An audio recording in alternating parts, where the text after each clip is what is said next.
Happy premiere week, everybody. Did I just see the end of my Winged Eagle podcast intro come up there? That was weird. What's going on, y'all? I'm up early, a couple of minutes early at least, because sort of a big Raw.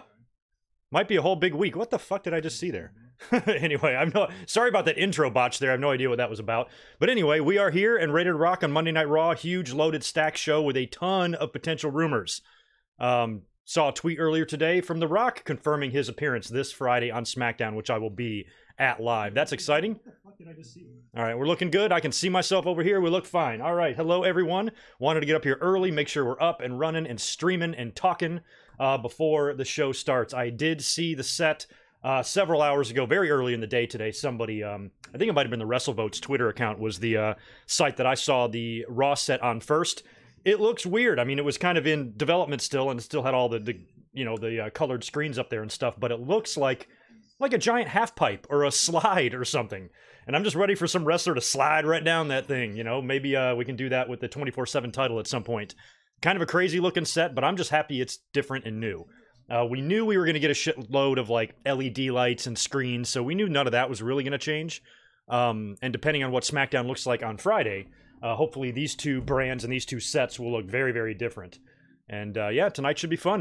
Let me go in here to the chat and say hello to everybody. Make sure I got my dark screen on so I'm not blasting your faces. Stream is good. 5 minutes. All right, we're good. Hello to everybody who is in here. Let me say hi. If I missed any super chats, I'll get to those in a second. Oh, pretty low audience. Okay, I was thinking we'd have like 200 people in here already. But anyway, what's up, Roderick and Jake and Daniel and Mark and Element and Elias and Jared and Jet and Sammy and Ian and Barry. Shout out to you in the house. Joshua Diehard, Sleeping Angels, Ben, Joey G, Down Ice, Shadow Rocks, Rat Nick. How easy. Good to see you, man. Glad I got a moderator in here. Thanks for the $2, dude. What wrestler had the worst gimmick ever in WWF? Oh my god, you've hit me with a crazy question to start off this stream. Something from 1995. The Goon, T.L. Hopper, Salvatore Sincere, Mantar, Who, Freddie Joe Floyd. Who the fuck else? Abe Knuckleball Schwartz, Phantasmo, or what was it? Fantasio? What was the shit? He pulled the shit out of his mouth. One of them. Not superhuman. He's the best gimmick in the history of professional wrestling. Yeah, I think any new set looks all right. You know, we're in favor of it. Just something different, something new, to where Raw and SmackDown don't look like the exact same show, except one is red and one's blue. That's my biggest problem between the two shows for like the last 15 years. So hopefully we'll get an interesting new kind of look tonight. I just want something a little different. I mean, because WWE can take all the LED screens and lights they want and rearrange them in different configurations. It's still kind of, at the end of the day, the same. So I'm happy to see that this one looks a little different. And when it's all lit up and presented like it's about to be here in less than 30 seconds, I'm excited to see what it looks like. It's top of the hour for me, and the end of this stupid show is still on, and the credits are rolling, so I don't know, I might be a minute behind you guys. Thank you, Mr. Piboon, for the super chat. You are awesome. Yes, I'm well aware of The Rock being on SmackDown this Friday. I retweeted him right after he sent it, and I'm going to be there. But I got The Rock and Stone Cold in the same building, and I'm going to be there? As a fan, I haven't seen that since like 1999. 20 years. Fucking crazy. Aldo Montoya is up there. I don't know if he's the worst, though. Oh, we got a whole new signature screen as well here. Alright, so the new signature that'll open each show looks like it's got some new music. Alright, I'm gonna pause just so I can hear, or I'm just gonna be quiet so I can hear this song here.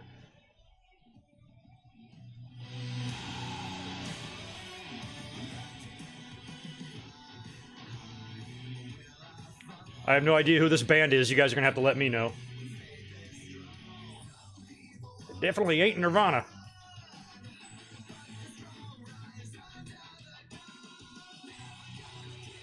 Visually, it looks great.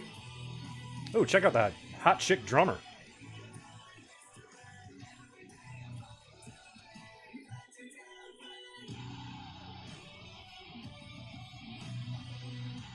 Well, oh, look at the pyro is back. Hells yeah. I want to slide down that slide. That's what I want to do. Let's pour some water on it, put me on an inner tube, right into the ring. Like fucking Home Alone when he goes down the stairs. Well, I was able to put the new logo on the overlay here. I did have time to do that, but that's the only kind of new look Raw shit I saw. Look at these guys. Joseph and Madden, and hello, Lawler. You're short as shit compared to those guys. I'm Vic Joseph alongside Dio Madden and WWE Hall of Famer Jerry the King Lawler. Thank you, Vic, and thank you, Dio. You guys look awesome tonight. King, it is an honor to be working here with you. Thank you. I'm feeling a little bit of deja vu because I've been here for most of those 1,400 episodes, and tonight it's going to be a blast. I can assure you. Look at this old man with these two guys. I'm happy that Joseph and Madden are there. I like both of them. Good luck, boys. Oh, we're opening with this. That is a crazy looking, wow. So it basically slopes up. Oh, I thought we were going to get the match now. All right, he's just coming out with his... Oh, he's not hurt, is he? Yeah, Tony Hawk should come down on this. I want to take my... I used to skateboard when I was a kid. I would love to fucking ride up that. I don't think I could drop in off it, though. I'd die. Tony Hawk could drop in, though.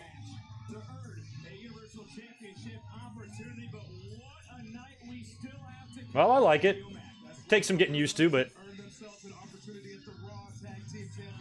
I mean, at some point... At what point are we going to get to there where they just cover the entire side of the building in LED screens? We're almost there.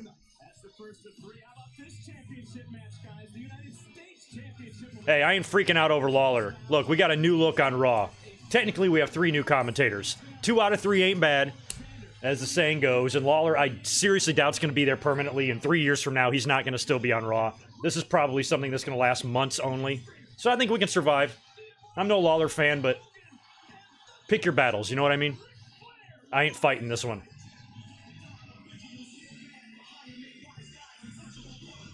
Alright, Ray's going to cut a promo. I mentioned in the podcast on Friday that I really want The Fiend to get his hands on 1 of 2 people. Either Hulk Hogan or, even better, Dominic. And there he is, right there. I was like, he's going to be at ringside. You know he is. So, come on, Fiend. I wanted Samoa Joe to get his hands on Dominic, and he didn't. So, I'm really hoping, fingers crossed, that The Fiend comes through for me. Yeah, I can say shut up, King. Now, yeah, Jerry Lawler blocked me on Twitter. I don't even know why.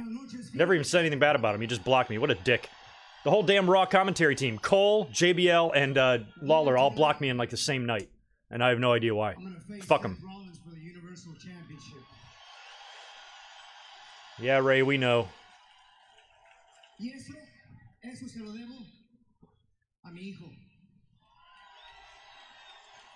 Dominic, it's because of you that I'm here right now. And I owe this match to you. I'm telling you.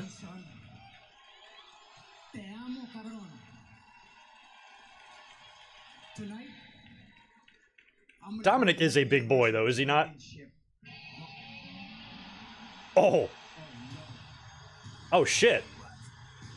Well, never mind the Fiend getting his hand on Dominic. It might be Brock. Yikes. Crash, you got blocked by Mauro Ranallo? That's your fault, because he's the sweetest man in the world. I can't imagine why he would block anything. Anybody. He retweeted me twice just the other night. You must have said something bad to him. Because I didn't really think he was the blocking type. Cole, I can totally see. He blocks everybody. Damn, Crash, what'd you do?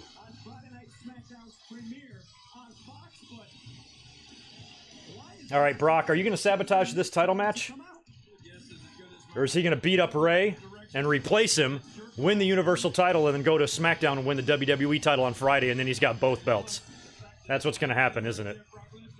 And then he's going to go into WrestleMania to face Roman Reigns, and Roman Reigns will then win both belts. While kicking out of 26 F5s. That's what the fans are going to think, right? Oh, Ray, do you want to maybe just leave the ring, or, I don't know, run? If I have a title match later, I'm not going to want to get beat up by Brock Lesnar. At least Brock's not hurting him. He's like, I'll take that.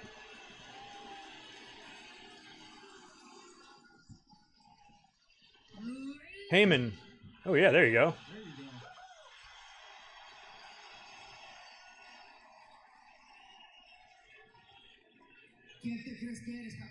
Oh man, here goes Ray, F5'd. Dominic, are you going to get in there and help? Dominic is a terrible son. He is. Get in there. I'm telling you, I think Dominic's going to turn on Ray at some point. If I was Dominic, I'd be like, Dad, you're on your own. Sorry. I'm just going to sit over here and finish my hot dog. Oh, Ray. That's an interesting way to open Raw. All right, audience is looking pretty good in here while Brock Lesnar is kicking the shit out of Dominic's dad. Y'all mind smashing that thumbs up for me? I'd appreciate it. We're kicking off one hell of a week of insanity here in pro wrestling, so I need the likes, y'all. What are you going to do, Dominic? Well, maybe my Fiend idea is out the door now. This is more of a Brock and Dominic issue.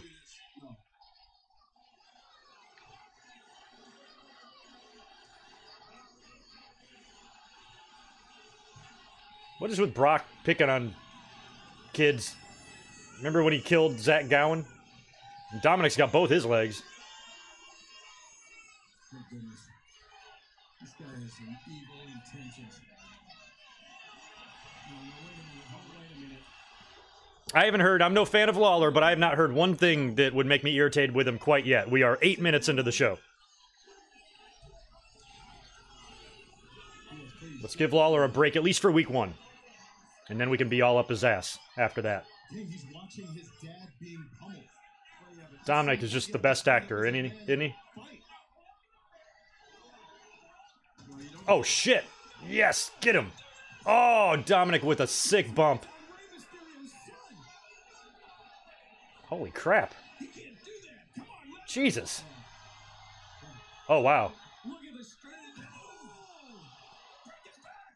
Damn! God! Dominic almost looked like he went up for the F5 when Brock was, rammed him into the ring post. Jesus. That looked like a legit ass-kicking. Damn, Dominic, you're earning your fucking stripes.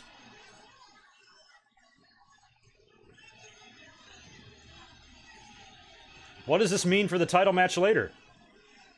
Is anybody gonna come out and save these guys? Like, Seth? Damn. Damn.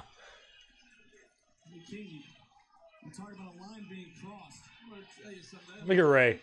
This is worse than when DiBiase beat up Dustin Rhodes in front of Dusty.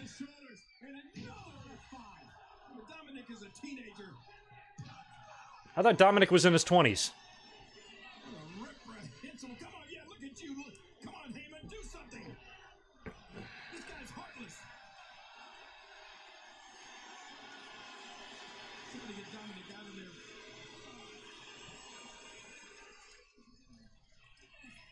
Damn, Brock.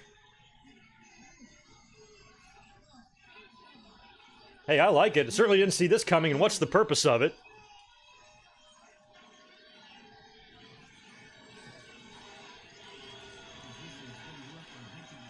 What's Brock kind of looks like?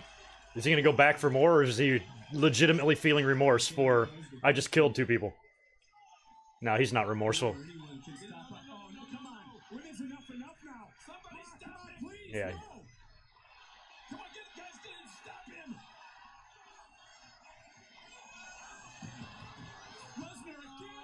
Jesus Christ. God.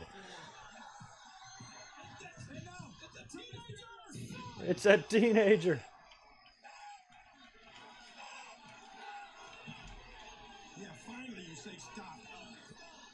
Okay, now, like, if you're following this logically, would you not think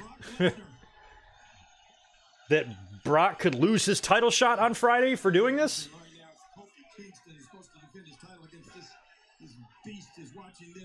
You had Kevin Owens getting fired for not helping Shane McMahon win a match.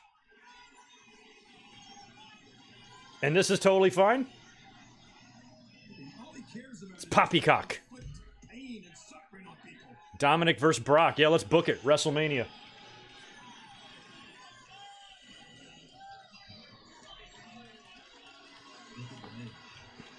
You thought Brock was going to go offer a handshake? That would have been funny. All right, it was all in good fun. Dominic, props to you, my friend.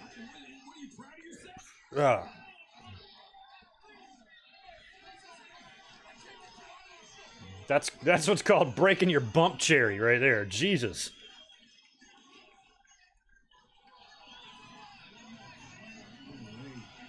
So far, I think Dominic is an amazing seller.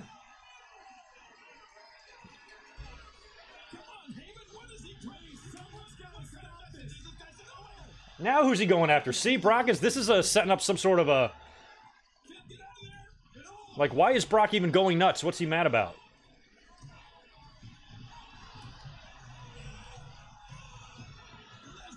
Damn.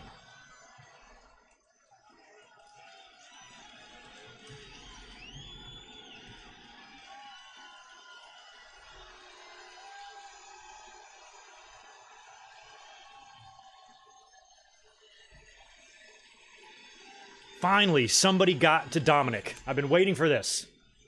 This was clearly a terrible message. Mac, Ram, thank you for the $2. What if Brock F5's Kofi's kids? Well, hopefully Kofi is watching, and he will not be bringing his kids to LA. They can stay at home and eat ice cream sandwiches in the comfort of their own home. I would not advise going anywhere near this guy. And he's still in the ring. Why are the cops not here? SWAT team. Someone. He's proud of himself.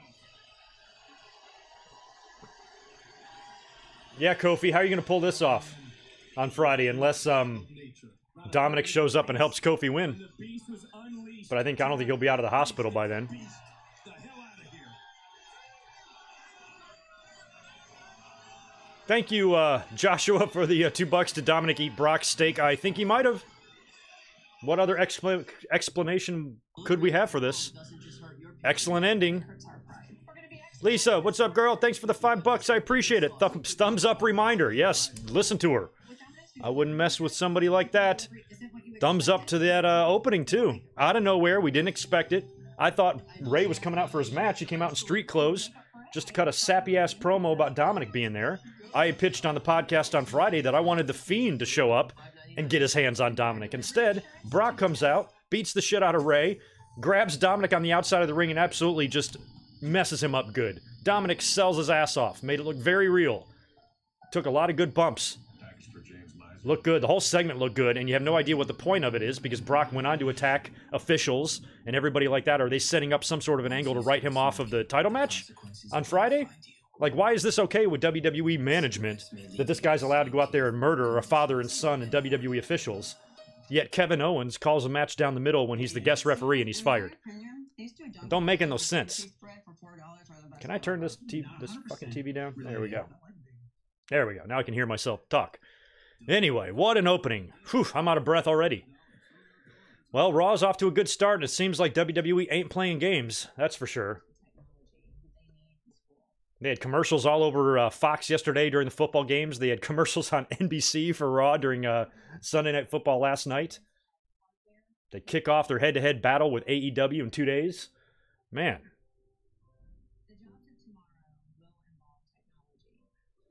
Spectra, thanks. How hard is my... Yeah, after Brock beating Dominic? Semi. I definitely wanted to see it. I thought The Fiend would be more fun, but I don't know. The funny thing is Dominic may have been better off with my suggestion because The Fiend, it might have been easier to get attacked by The Fiend than Brock Lesnar. Brock Lesnar absolutely murdered that kid. Looked like there was a lot of pain involved there. So yeah, if fans are worried about Dominic, just being put in this position because who his dad is, he's not paying his dues. He paid the shit out of his dues on that segment right there. Cut the kid some slack. And Barry, thanks, dude, for the $2. Maybe Brock saw him looking at Sable's Playboy. I don't know. It's possible. What would Brock expect you to do with that Playboy? Read it?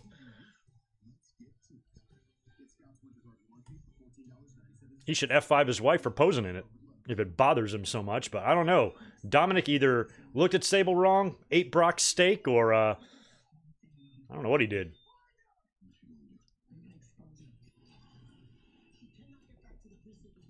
Yeah, at least somebody got to him. I just wanted somebody to get to that kid. I thought it was a storyline just sitting there waiting to happen. And based on what Joe was doing to him, kind of threatening him, I've been calling this for months. The minute we saw Dominic on TV, I'm like, that kid's either going to get attacked or he's going to turn on his dad. Or both. And this might be the beginning of it. I don't know.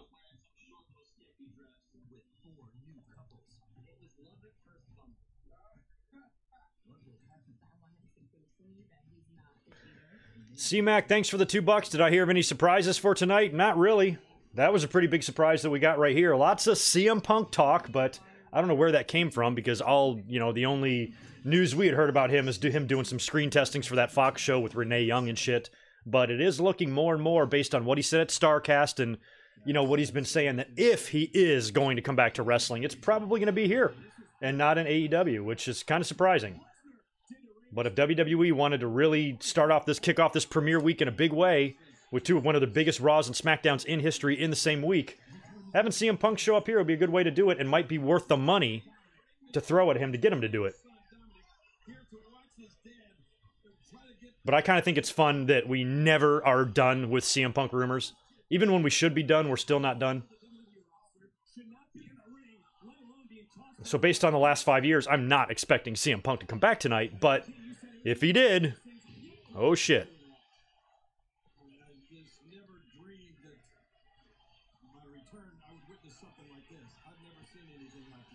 Thank you for the $2 Solo Loc Rager front side flip over to the entrance cap. Oh, you mean like if you're riding it? Jesus. Oh, it's so good not to hear Michael Cole's voice. Man, I'm happy. I'm happy just for that. They're replaying Brock's annihilation of Dominic here, by the way. For those scoring at home. They got Dominic on the stretcher. I hope Brock comes back out and dumps a stretcher over. Oh, no, that was during commercial. Okay, he's probably not coming out.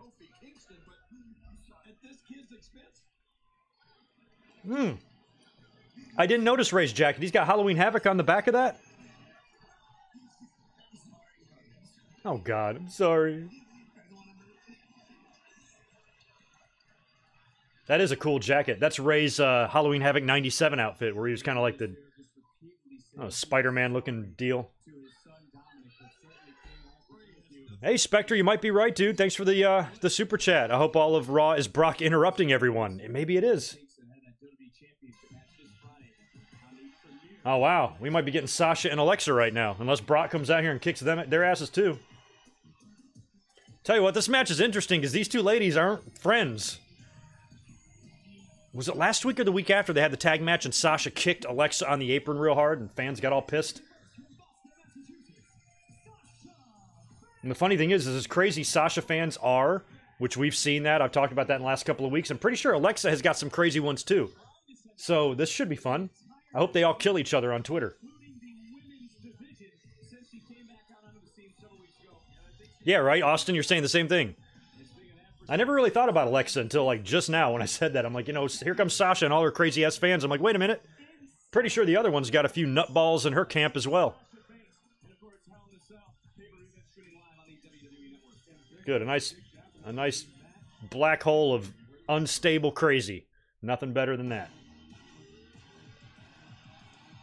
I don't know where the real-life beef stems from between these two.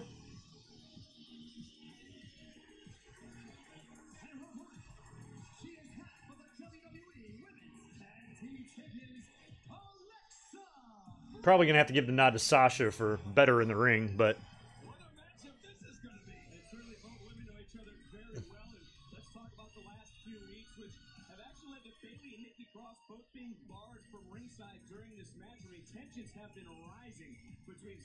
Yeah, Barry, might as well. Might as well do some crazy shit tonight with Brock. I mean, there was no explanation for him whatsoever coming out there and attacking Ray like that, so who's to say he's not going to come back? And I would love to see him get in Becky's face. Speaking of Becky.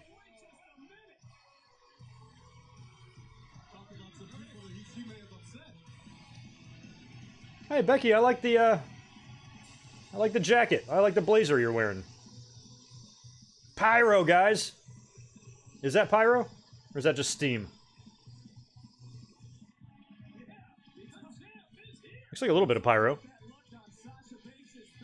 I gotta catch up on some of these super chats. Yeah, I don't know, Barry, if Brock were to come out and get in Becky's face, it's like, Jesus, do we want Brock and Seth going at it again? I think Brock should stay away from Seth. I think he's learned his lesson the last 2 times. He just needs to go back to being the bully and pick on people that he can beat up. She's got her steam back. Oh, did they take Becky's steam away? I never knew that. It's so good to have you out here. Of course it is. I dressed up for the occasion. I put on a fancy blazer. Darren, thanks for the $2. Where the F was Vicky? That's right. Now Sasha Banks, all business in the ring. Should have had her out there. Becky and Sasha inside Hell in a Cell this Sunday. Absolutely. Gonna make her wish she never came back. Now Alexa Bliss turning things right around. Joshua, thanks for the $2, man. Will I cut a promo with The Rock on SmackDown? Most likely I will. I would expect if he's going to be there, he's going to call me into the ring. I mean, why wouldn't he? So, yeah, I got to start writing down and thinking about what I'm going to say. Because he'll put me on the spot. He'll be like, come on in here, GoodMicWork. And I'm like, okay. And I'll get in the ring and we'll go back and forth. And he's going to have to work hard to keep up with me on the mic, but I think he can do it. He's a little rusty, but I'll guide him through the promo and make sure he gets through it okay.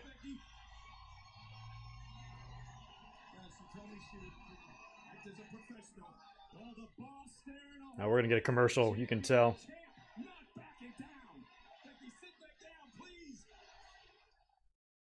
All right, they're just talking shit. Sasha's on the top rope, and Becky's standing on the announce desk. Is this Batista? How do y'all feel about Batista? Oh, they're doing like a split-screen Raw thing. Okay. Alexa just rolled up Sasha. How do y'all feel about Batista potentially being the headliner next year, Hall of Fame? I think it's likely. Sasha's not going to lose clean.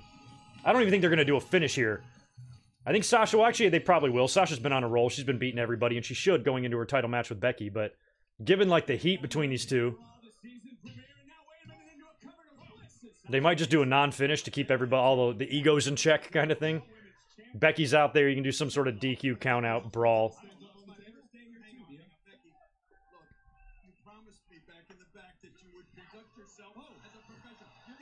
Oh, is Sasha trying Nikki Cross's move?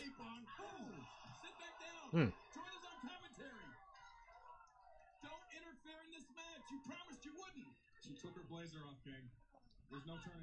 Is Vince McMahon backstage going, who put Booker T out there? How much you want to bet he is? He looks younger.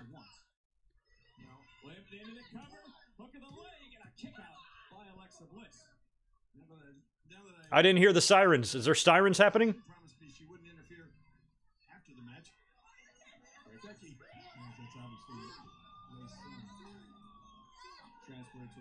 Oh, that's the ambulance, I bet, for Dominic. That's funny.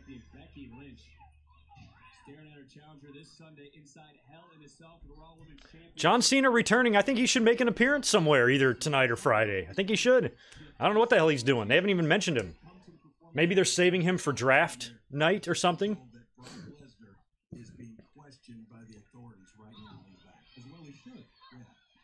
Oh, Lawler with a very quiet voice. Brock Lesnar is being questioned by authorities backstage. Oh, shut up, Lawler. Alexa Bliss, this is her time now, guys. As Becky Lynch still looking on and talked to Alexa Bliss earlier, she said that green is the color of envy, well, blue is the color of jealousy, and that's all Sasha Banks has been since her return here to the WWE. Like, what is Ray going to be coming back for this match? And then is Dominic mad that he left him at the hospital while he went and fought for the title or something? Right to the midsection goes Bliss. And you know, also probably has a smile on her face is Nikki Cross, who's the boss of the connection. Wait a minute, look at this. Bliss able to kick out at 2. Yeah, there's some of those guys, Taker, Triple H, Cena, I don't know if are going to be drafted. Knowing WWE, probably not. They'll cross that bridge when they need to. It's just if you do a draft, I think you need to do a fucking draft and draft everybody. But WWE won't. They'll do it all ass backwards like always.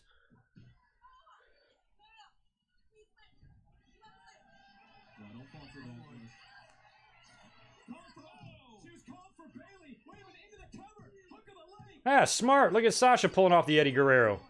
And kicked her at the end. Wow. That was cool. Did she say Bailey? She was saying Bailey, Bailey, Bailey. Alexa turned, bam, took out her legs, rolled her up, hooked both legs, and got the pin. Good job, Sasha.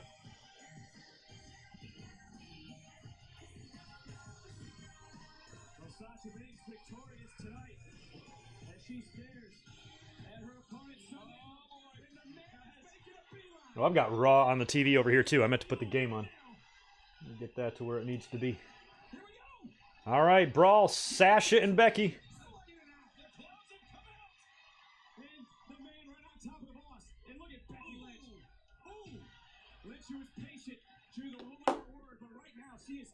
Yeah. Sasha taking off. Debs, I'm sorry, I must have missed your super chat. Let me see it. Oh, I see it. I just hadn't gotten to that far down yet. Do I think Punk will take that host role with Fox? Possibly, dude. He might do a lot more than that, too.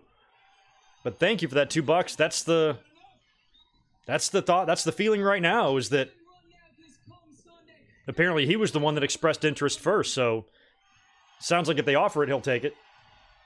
So I guess the ball's in Fox's court on that one.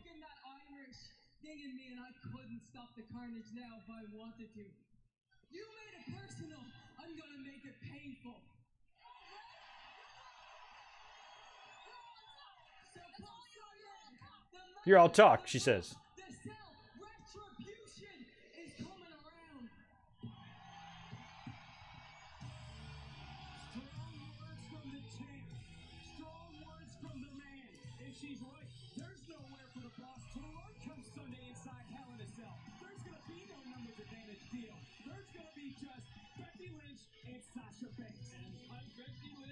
Punk needs money. I don't know. Punk probably doesn't need money. He's probably doing just fine. But, I mean, if you're offered a shitload... I mean, if WWE does want to just one-up AEW at every turn, it might be worth it to them to throw that kind of cash at him.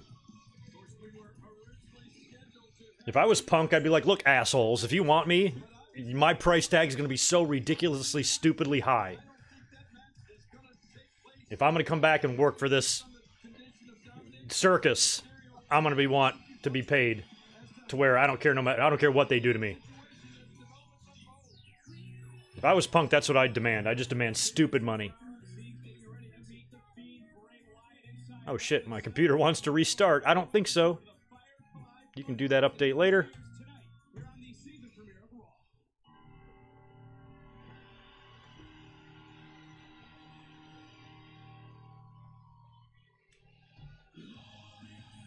Wow, that looks cool. I'm guessing this will be a tag team affair.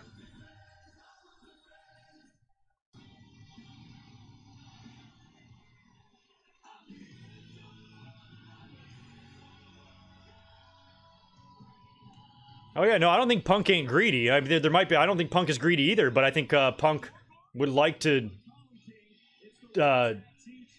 make WWE pay through the nose if they want him. I would. I appreciate it when anybody is in the driver's seat, you know, in WWE, like negotiations. WWE gets to do whatever they want to everybody. They get to strip you of your individuality and micromanage your life. And so anytime a talent comes around and they get to call the shots, I'm always going to be on that talent's side. So even if CM Punk wasn't greedy, I'd demand a lot of money anyway. Just to make them pay. Sasha won, how easy? She kind of tricked Alexa, called out to the outside of the ring, said, Bailey, Bailey, and that distracted Alexa, and Sasha took out her legs and caught her with a quick pin. Becky came down and brawled with her, and that was that.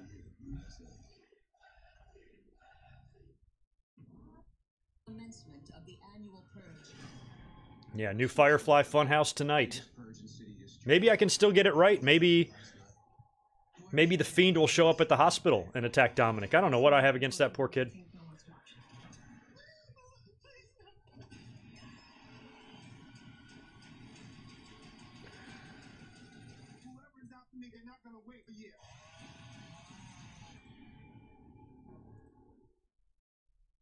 Catching up on some Twitter here. A whole bunch of tweets.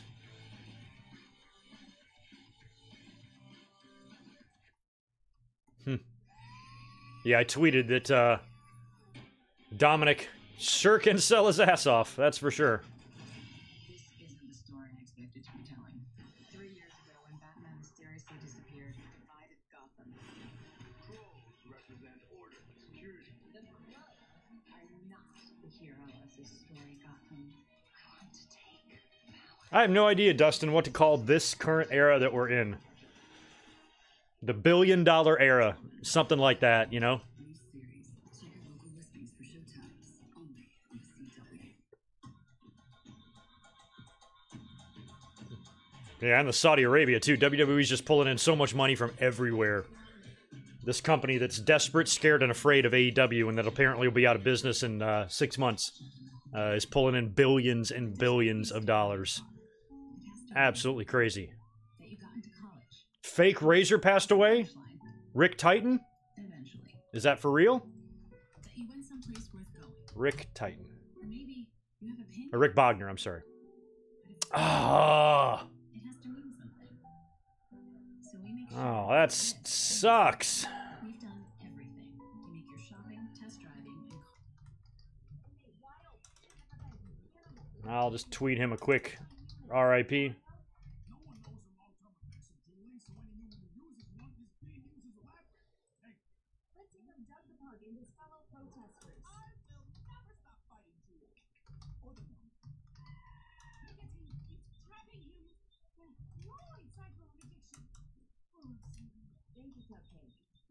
No one knows the long-term effects of doing it. Do you?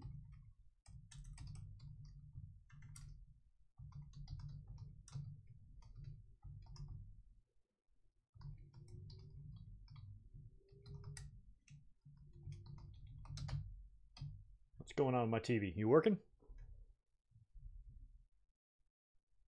I can't tell if I'm paused or if I'm buffered. There we go. We're back to normal.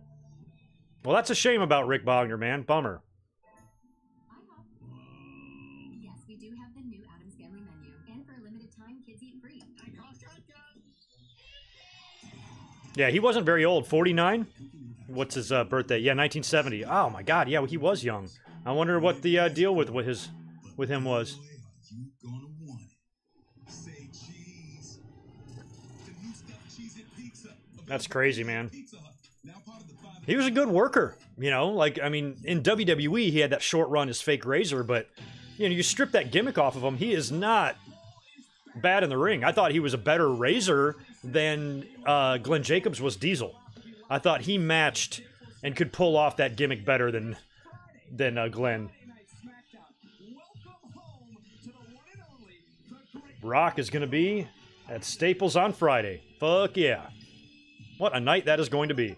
Chris, I'll answer that super chat in just a minute. Let's see what Charlie has to say. I'm going to be joined by the Universal Champion. What's Seth up, Chuck? Rollins. But first, let's take a look at what happened last week on Raw. I remember. You don't have to show me.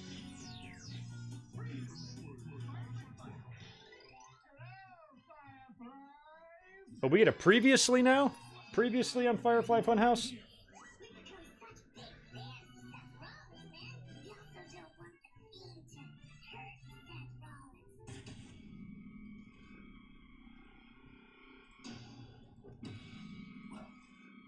Maybe he wants to protect Seth Rollins.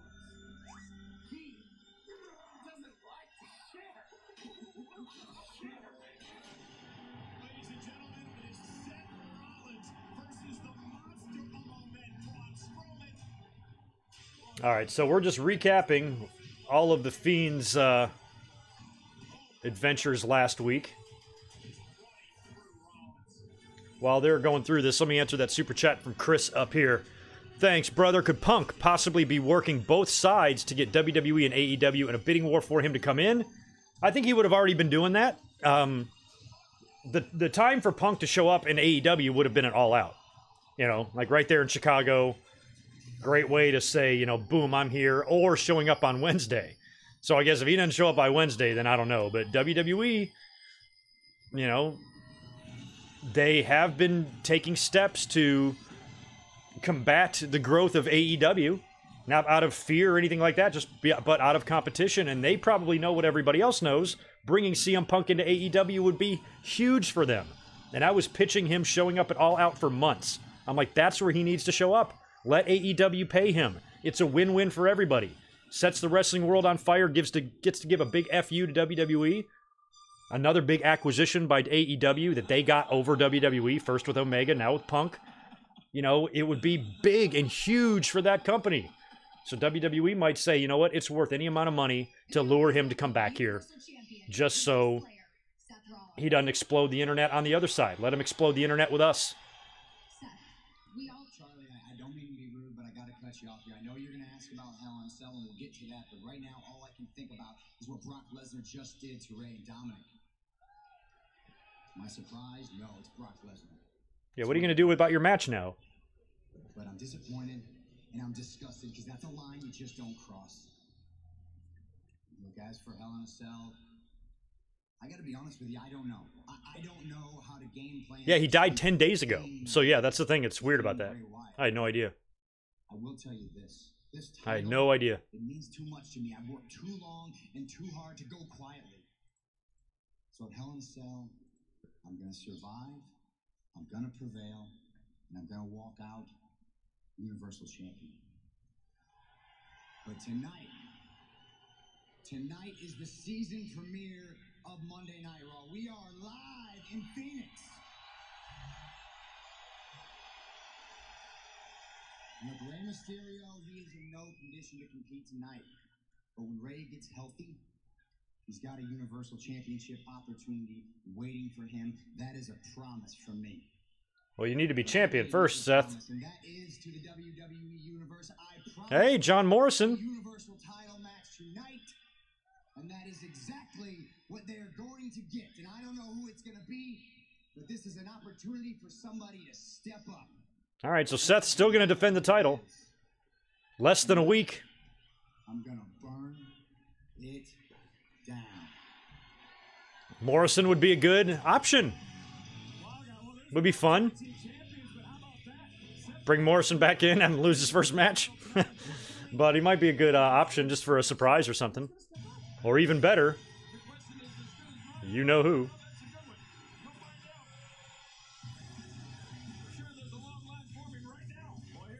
Here comes Heavy Machinery. You know, they haven't been used too horribly either, you know. I've been pleasantly surprised with Heavy Machinery and the War Raiders' use. They were two teams that I thought upon their appearance on the main rosters, they would just go to shit. And they haven't. They've had some good victories. Been some decent-sized moments on the respective brands. I think War Raiders are maybe a little bit higher up on the peg than Machinery, but... Is this a title match? Can't be. Smash that like button and subscribe too. Make sure you subscribe. It'll be a weird week this week. We'll talk about that here later.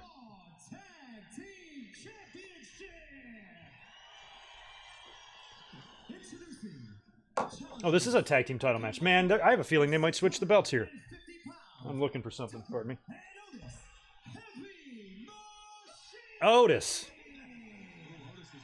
I thought Otis wore a singlet.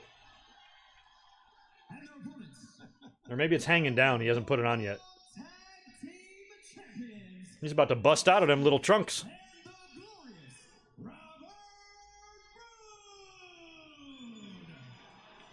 Look at Robert Roode and Dolph acting like they are even half as sexy as Otis. Give me a break. Look, Ziggler and Roode, a little over 2 weeks as a team, they're champions, and King, they jump quite quickly. As someone who collected the 1980s big rubber LJN wrestling figures, I'm telling you what, Otis looks exactly like King Kong Bundy. The arms is the same thing as the action figure. Just Google it real quick. I've talked about this before. Google King Kong Bundy 80s LJN figure. Look at the body and tell me that ain't Otis. Identical body to Otis. Yeah, I was thinking maybe Otis's straps were hanging down off him, but it doesn't look like it. I hope those little panties stay on.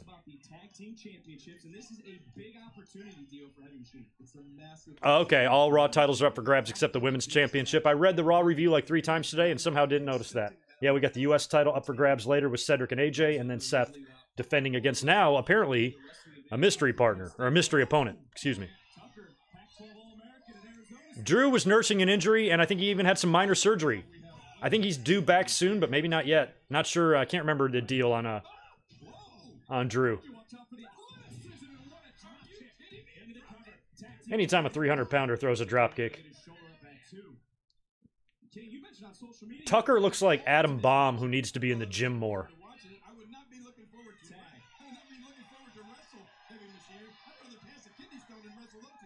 Oh, shut up, Lawler. God. Hey, give Dolph some credit for hanging on up there, too. That was more of a neck breaker than a suplex. Another hook to the leg for the tag team championships and another near fall. Almost had new Raw tag team champions. Look out, Dolph. This guy might say, "Get in my belly." He's scary. Vic, I talked to Heavy Machinery, and they said if they're able to win the Raw tag team championships here tonight, they're going to start. Yeah, maybe that's what Otis's arm. That's the deal with his arms. They're fucking short. I've got long arms. My arms are probably like 3 inches too long. I have like Gumby arms. And Otis has got short ones.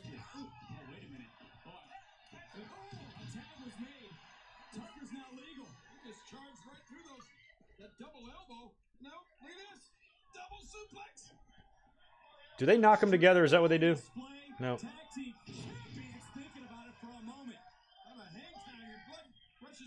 Oh, yeah. Otis. I do not know how those pants are staying on him.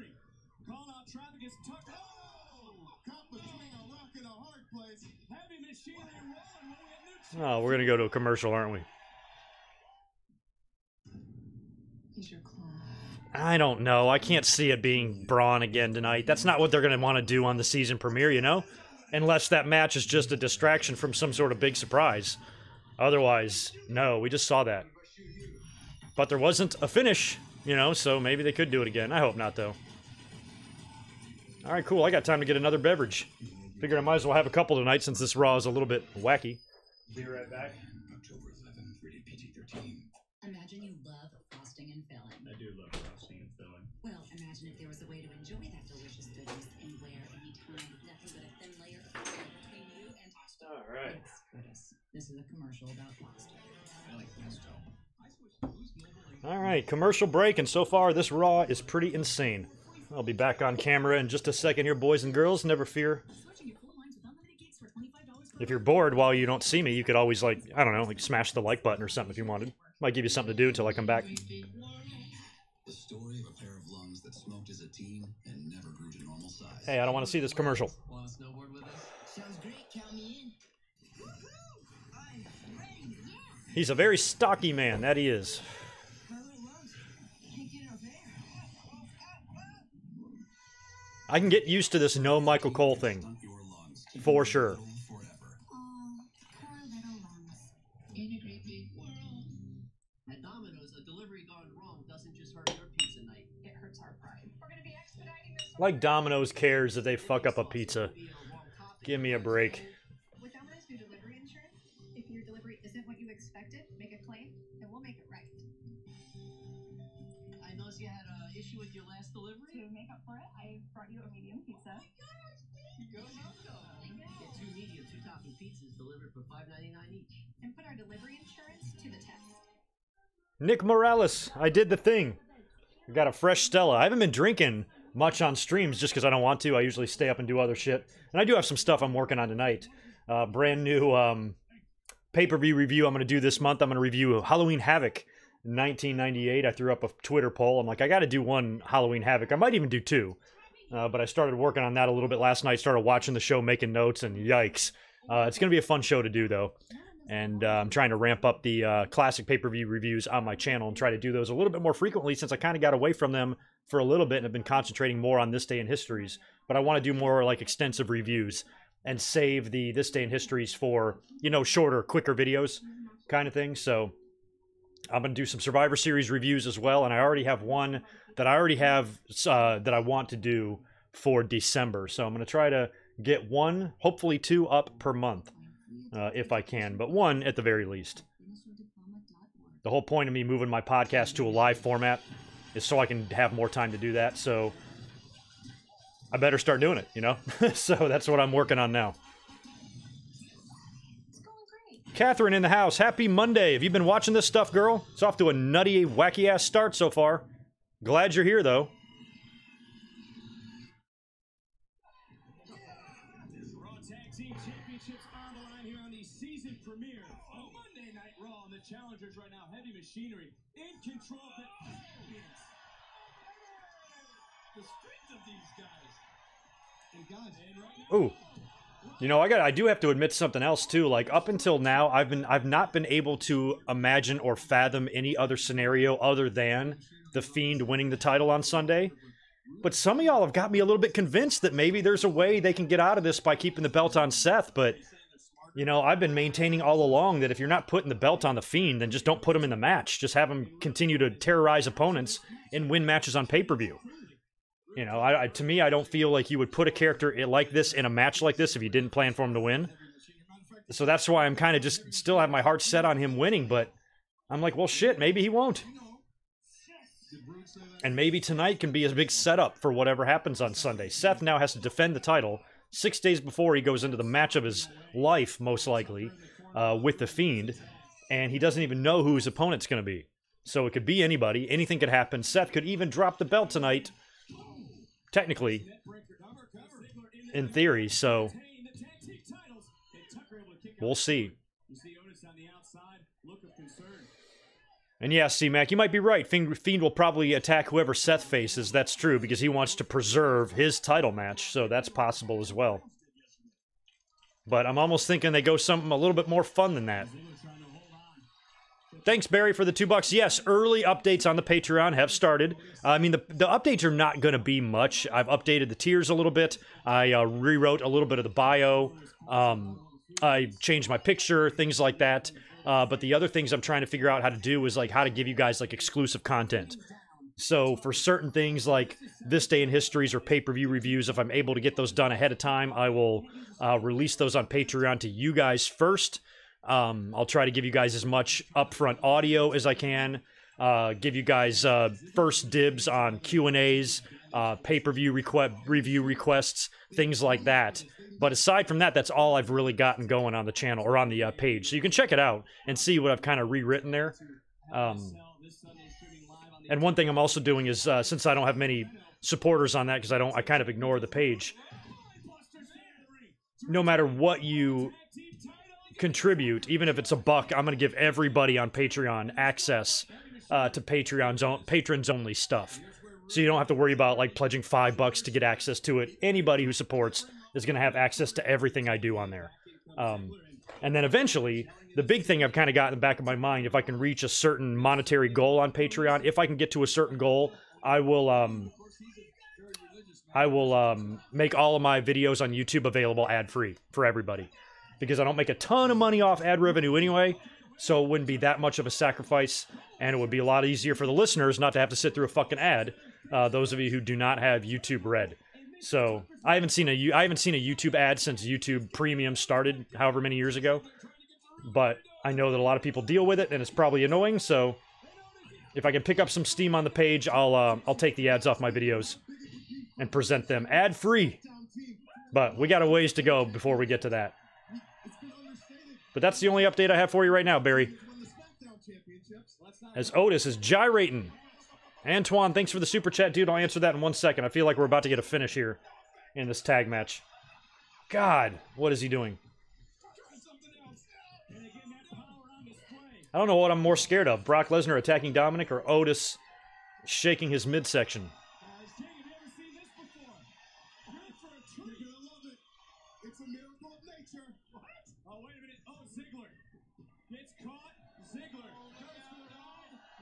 The referee's facial expressions are the best.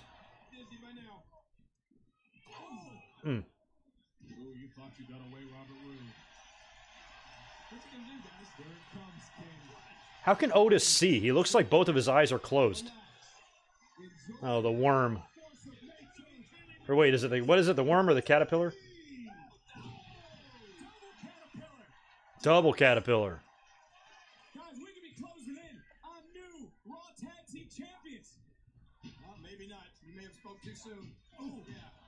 Otis reminds you of Jerry Blackwell? Maybe a little. Otis is like 10 times more athletic, though. Here comes Tucker. Oh, with the zigzag. Nice. Super kick to Otis's big chin. Oh, Lord. Posted him. Oh, that's going to be it. Tag champs are going to retain here. Clean. There's a DDT. Otis is incapacitated. And that's it.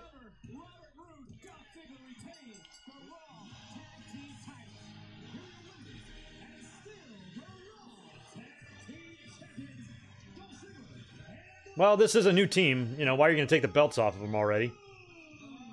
They haven't even gotten matching outfits yet.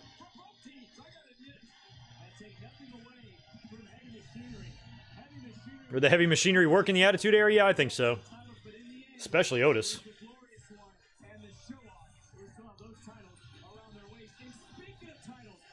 They'd have Otis banging Mae Young. Instead of Mark Henry and her having a kid, it probably would have been Otis.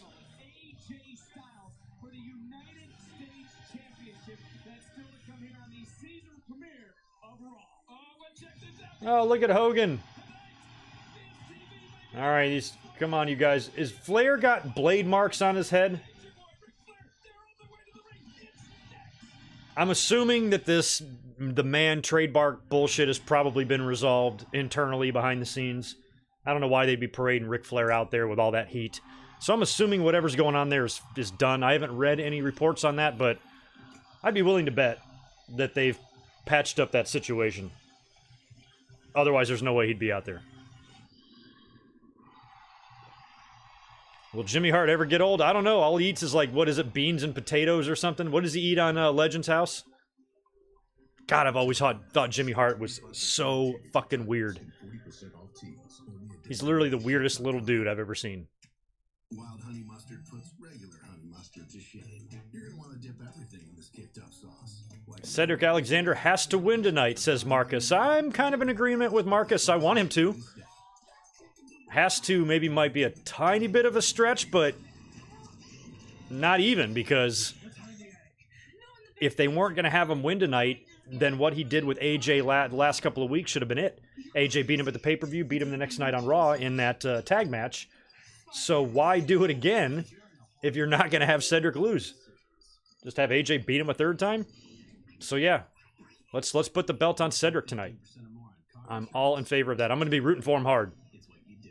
Plus, if you got a guy like AJ as the champion, when you have like a really strong United States champion, I think that's almost best if you're going to drop it to like a newer guy or a younger guy or somebody that hasn't had gold on that level yet.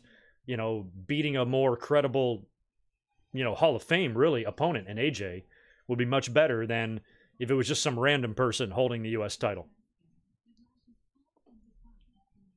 Like Zack Ryder or something, you know? What if they gave Zack Ryder, you know, just a random run with it? Or even The Miz or somebody like that. You know, and then Cedric beat that person. I'm like, yeah, okay, great, he's champion now, but beating AJ would be so much better.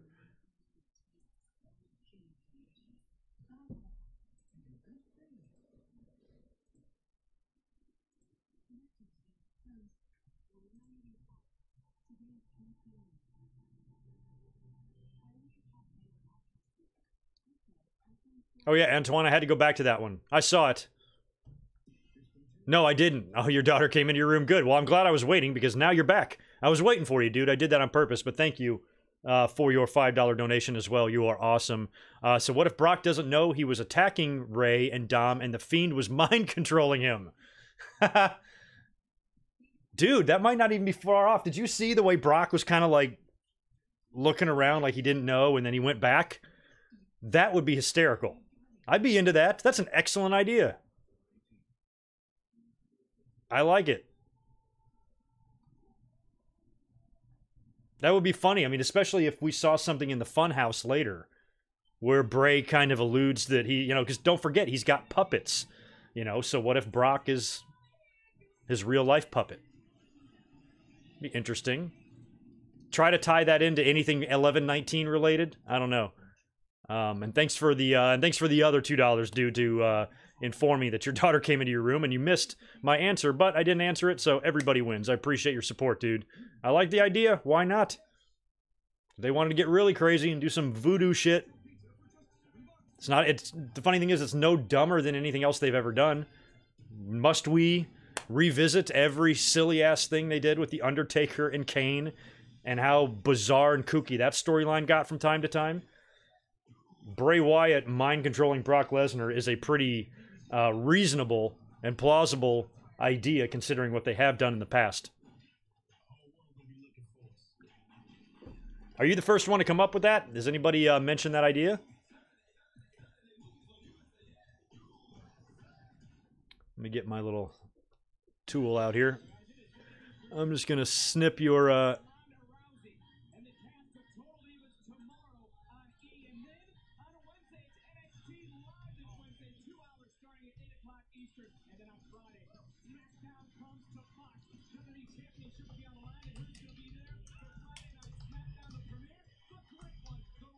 Are they playing that new music, the SmackDown music?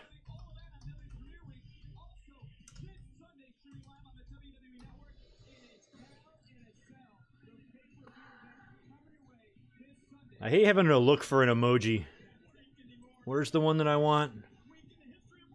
Where's the emoji where the guy's like got his hand on his chin and he's looking up like, There it is.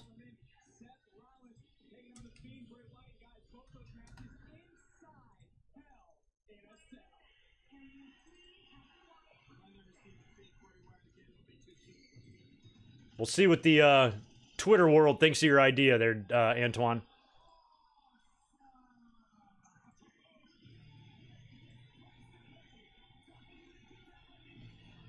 Here comes... Oh, we're getting the Miz TV segment now? Oh, yikes.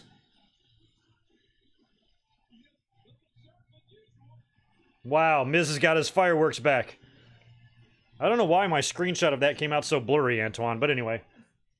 We'll see what they think. Alright, Miz, you got your hands full, man. Good luck with these two old fogies. Yikes.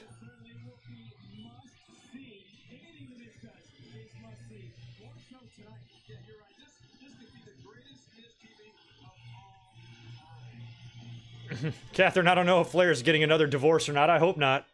I'm still not done recovering from watching his wedding when he stuck his tongue in his wife's mouth. That was enough to... That shaved a good 12 years off my life as it is, so if he divorces, it's all for nothing. Man, I've never been happy to see the addition and the resurrection of Pyro. Ah.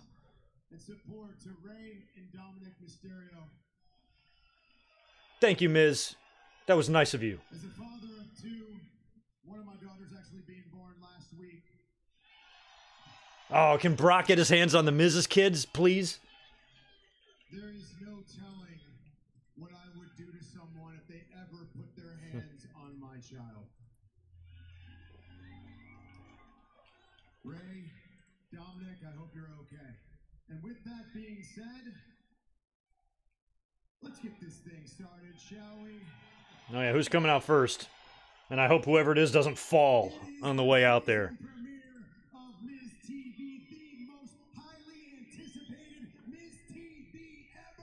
And I just helped both of these guys go to the bathroom backstage. Give it up for the Nature Boy, Ric Flair.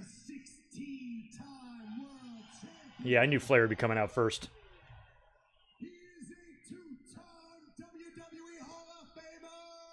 This is where I would do the Funhouse segment. I'd have The Fiend, or I'd have Bray Wyatt Funhouse come on the screen during the Hogan Flair thing, and he does a whole bunch of weird Hogan Flair shit. And then maybe the lights go out and he's got a double mandible claw on both of these old fucks. Or you somehow have the 24/7 title appear in this match and you give it to Hogan. And you have Hogan win a championship in WWE in 2019. And you have R-Truth beat him for it, so he goes down in the record books as losing his last championship to a black dude. That would be awesome. Let's make it something like that. Let's have some fun with this segment. Miz's kids are barely 1 year old, so that makes it all the more better. Have you ever tried to F5 a 1 year old? It's so fun. Oh my god, it's so fun. So imagine how fun it would be if Brock did it. Kid will be fine. Baby's bones are like rubber. He'll bounce right up. They might oversell it a little bit, you know, cry and shit, but they'll be fine. And they'll grow up with stories to tell to their kids. Well, except they probably wouldn't be able to have kids after that. But they'll still have stories to tell. You gotta think positively. Yeah, Barry, I just talked about that. Somebody let me know about Rick's passing. I didn't know that. Apparently he passed away 10 days ago. So I don't know if that story just broke or if I just missed it. But that's a shame. Thanks for the $2, dude. Rest in peace, Fake Razor. I like Flair's Merlot suit. Did you ever see Great White Hype? A Petite Syrah interior. And he was driving a Merlot Broham. A WWE Hall of Famer. Please welcome the immortal. And Miz is just straight up Kool-Aid. He's a real American. Jimmy Hart's with him. That is so weird that Jimmy's out there randomly.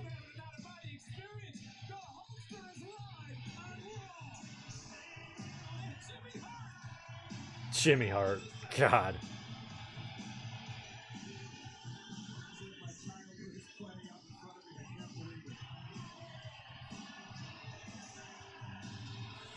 You know, the fan, like, look at the crowd. You know, like, Hogan's. That's why I said I think WWE has, like, kind of done a little pivot here and made Austin their new, like, Babe Ruth. When Austin comes down to the ring, the fans explode just like they did in 1999. That ain't the case with Hogan. Nobody even gives a fuck in the crowd. They're basically just like, yeah, good to see you. By the way, help me out. Where the hell are they tonight? I forgot what city they're in.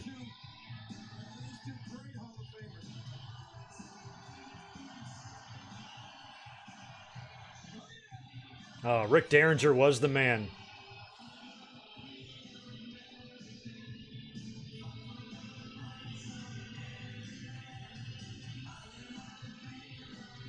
It's a shame kind of Hogan made some mistakes in his life, because really when you look at what's in this ring right here, that's... Imagine both of these guys just led their life in a good way and didn't do anything stupid, and they're loved and respected, you know, as much as... Trying to think who's really respected in wrestling.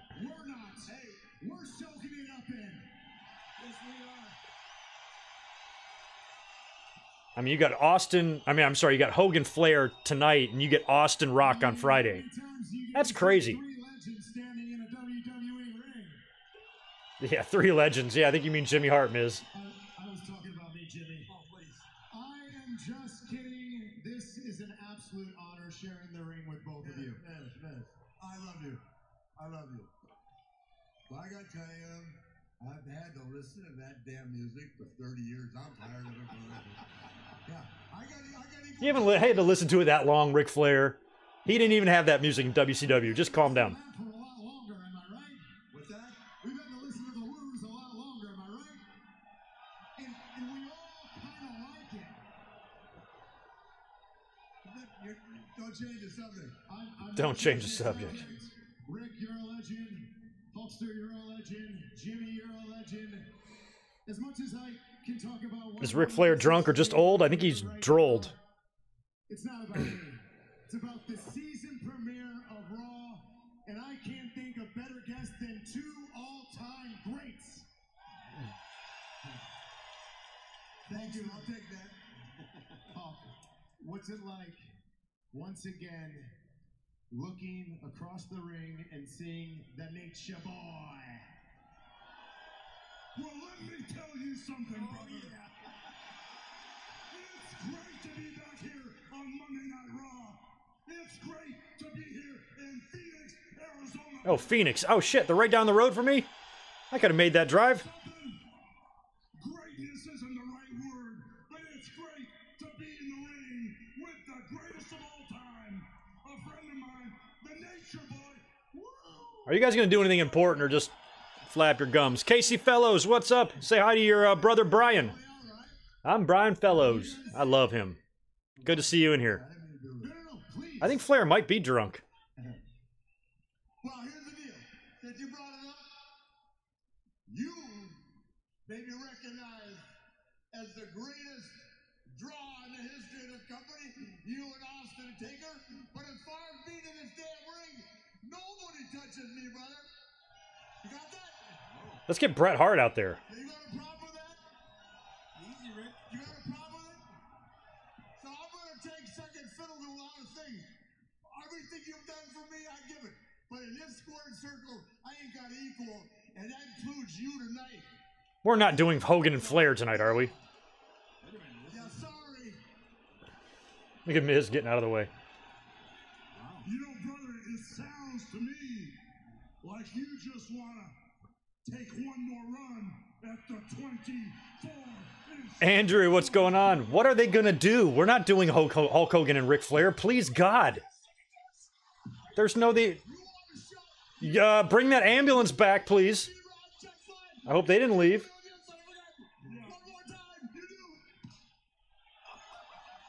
The first guy to take a bump is gonna die. No, they're not gonna do that. Oh, they're just gonna play. Okay, they're just gonna hug. There's no way. Y'all would die. We don't want any one of you guys to. Rick, brother. Phew. No. Oh, boy, how me scared. You know, brother, we're not. We already saw one murder. I know, I'm not playing, but you gotta admit, we're definitely not spring chickens anymore, brother. Y'all ain't even winter chickens. But that doesn't Fuck the mean- spring.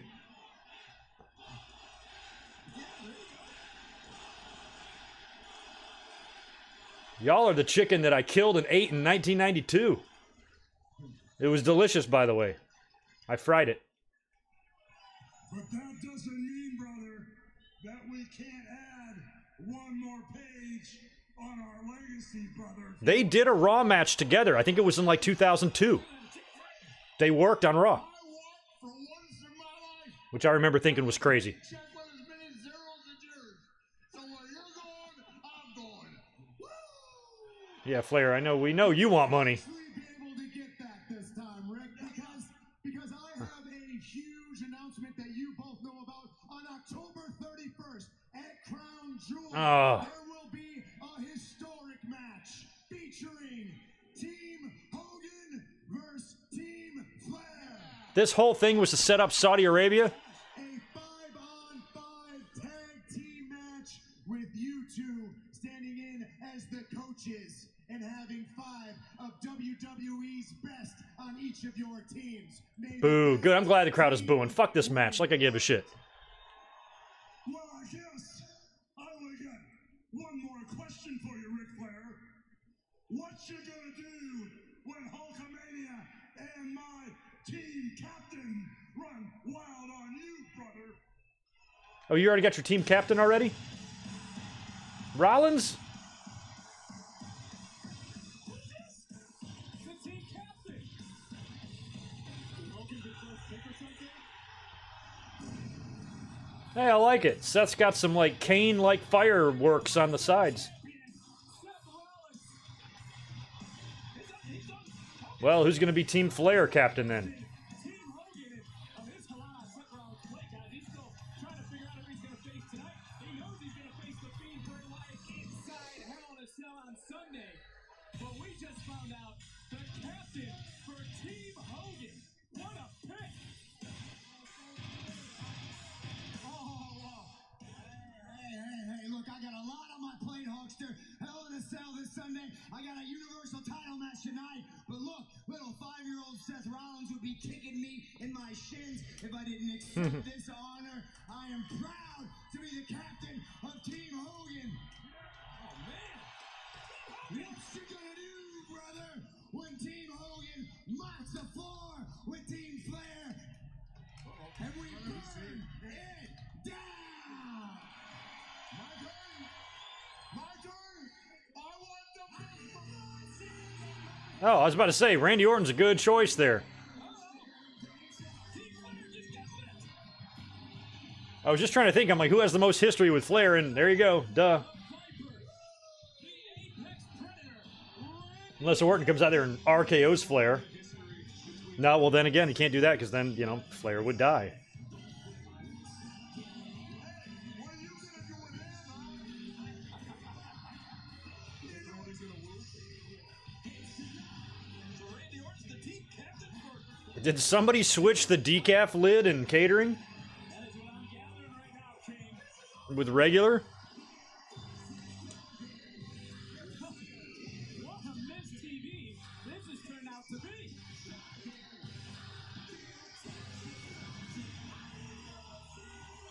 Look at Seth. Seth, I need your 100% undivided attention, so if you don't mind, could you crawl out of Hogan's ass for a second?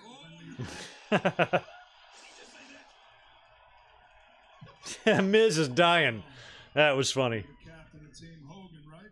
I'm the captain Of all the places in the world to be, inside of Hogan's asshole is like way down on my list. Over the next few weeks, Seth, you and I Probably will right next to the White House. respected teammates. But seeing as it's the season premiere of Monday Night Raw, and seeing as you and I are both standing in this ring, I think we should have ourselves a captain's match. What do you say? Ooh. You, me, right here, right now. You know what, Randy? I was looking for somebody to step up. You, me, right here, right now. Let's do it, baby. Are you kidding me? Well, Seth swore that he was going to defend his title, There's a captain's match. but maybe he's not. Team Hogan, Universal Champion Seth It's just a Rollins, captain's match. the captain of Team Flair, Randy Orton. The winner gets to be a captain. Seth Rollins has got stolen from his place. They get a little hat, To me from Miz TV. Is it still going? There's just one of them little wooden steering ship for ships.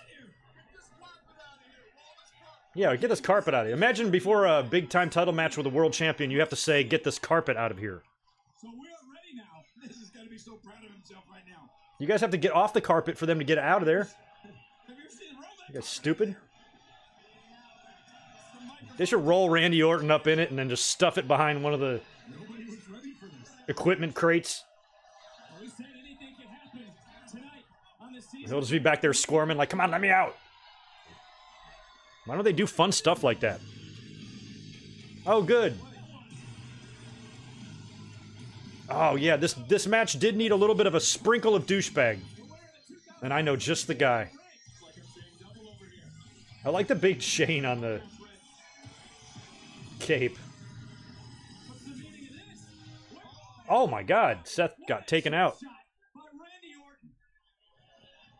Oh, there comes Seth Rollins, Universal Champion fighting back. Okay, so we're not going to get a match? What the hell is going on here? Laying waste now to the Universal Champion and joining in on the fun. Well, I guess Corbin's going to be on Team Flair? Guys, do you think, I don't know, do you think that, that Randy Orton had something up his sleeve when Rusev to make the save?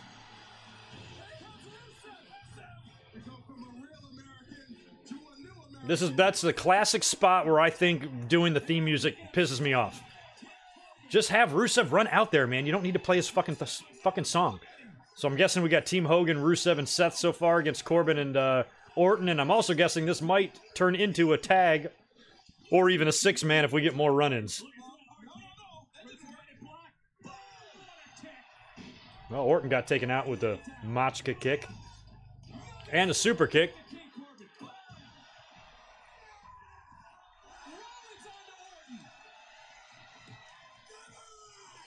Well, Joseph and Madden aren't being given boring content to have to call here. Jesus, this is all sorts of shit going on. Even the audience is sizable in here this week, with about 300 folks in here. Smash that thumbs up while Seth and Rusev do their thing. I love that Rusev has got real American music playing. I am a real Bulgarian. Fight for Lana's rights. Fight for her rights. Something like that. He did just become a U.S. citizen. That's right. This works out. Okay, never mind. Everything checks out. It's all fine.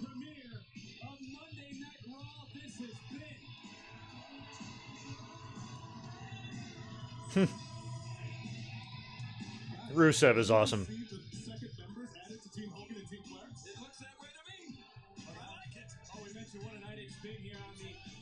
Dio, are you wearing velvet?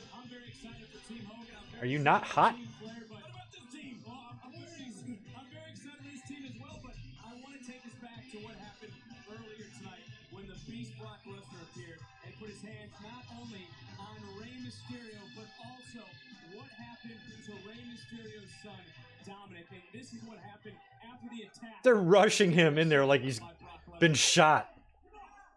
Quickly, he's losing a lot of blood. Oh, I wish Brock would have still been in the ambulance. Like, who did he do that to? Seth, right? Or if Austin was in there, I told you we're going straight to hell, and he pulls out Dominic and starts waylaying him some more. Oh, man. Fabulous. I just can't imagine what Rey Mysterio was going through right there. Tell me where you hurt. My neck, chest, breast, and head. That's where. Tell me where it hurts.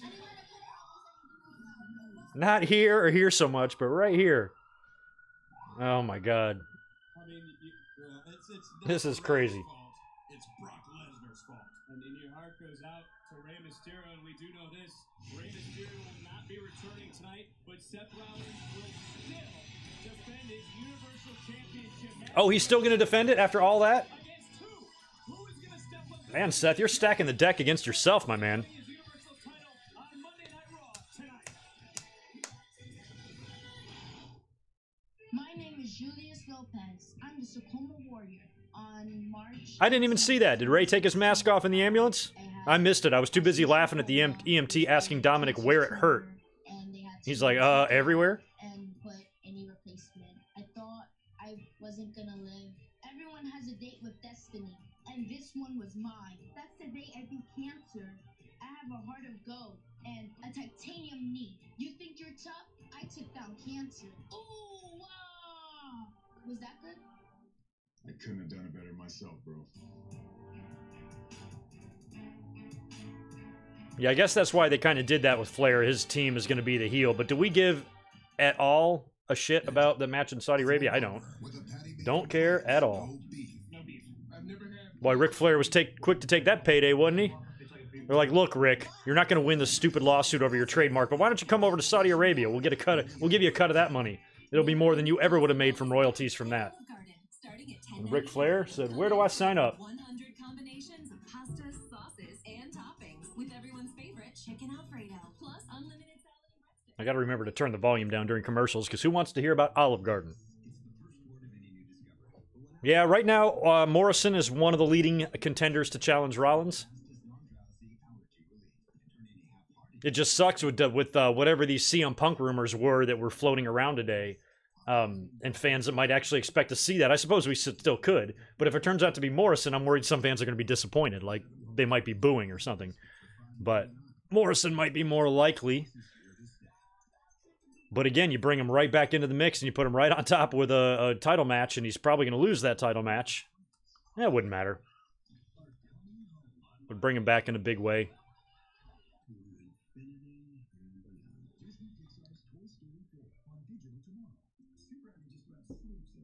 Yeah, I missed it. I must not have been paying attention when Ray did that.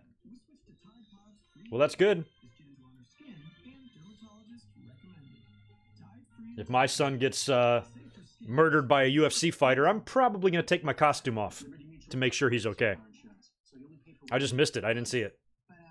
Was it like, was it from like the back of the head shot, or did we actually see his? I wouldn't think we'd see his face, right? Did he take it off in the ambulance?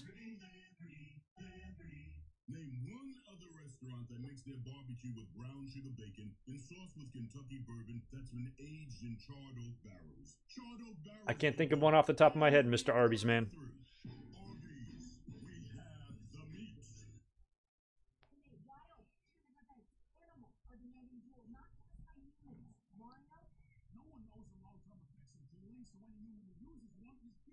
Yeah, I mean, if you want to bring John Morrison back, I'd almost rather just have him kind of come back in randomly instead of like promos and vignettes hyping his return and all that. Because anytime you do that, it seems like it falls flat. I'd rather have him just come out and surprise everybody out of nowhere.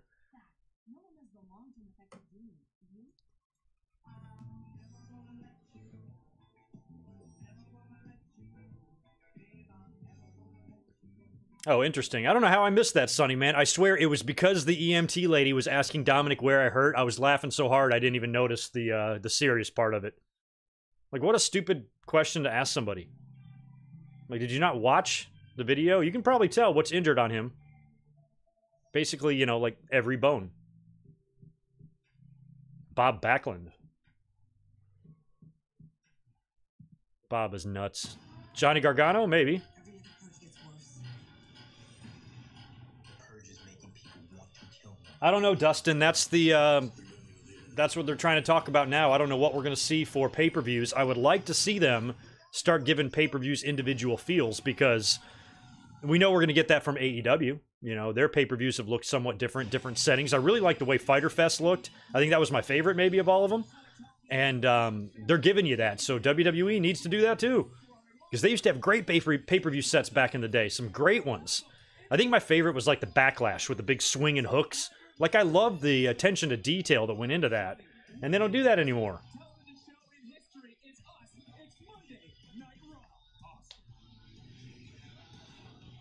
Oh, here's Rusev. I'm Team Hogan. Rusev, excuse me. First off, I just want to say congratulations. I just saw you're one of the first superstars to step up and join Team Hogan, which we all know is going to be a very exciting match. But before we get into that, I need to ask you a question that really everybody has been asking. Where's Lana?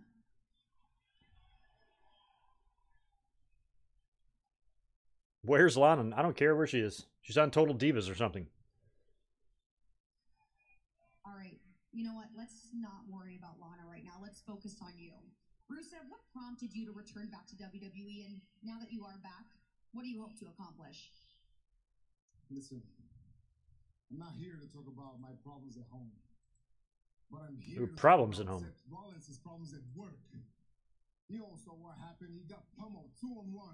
And who was the only one to step up to the challenge to save him? It was me. It was Rusev.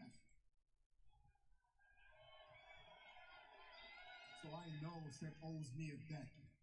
And I'm here to collect it. Seth Rollins, I challenge you to a Universal title match tonight.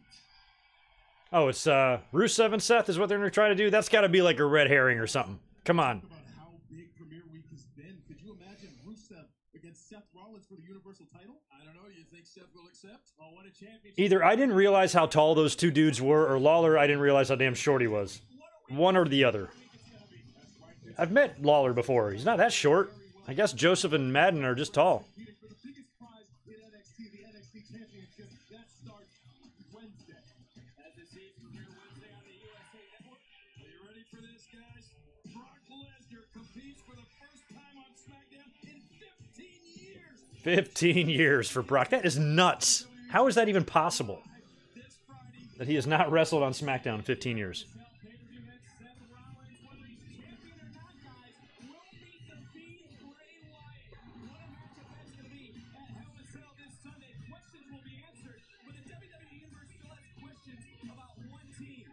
They're still advertising this Universal title match. Hello, Seth has got to defend the belt tonight, or are you guys just dismissing that?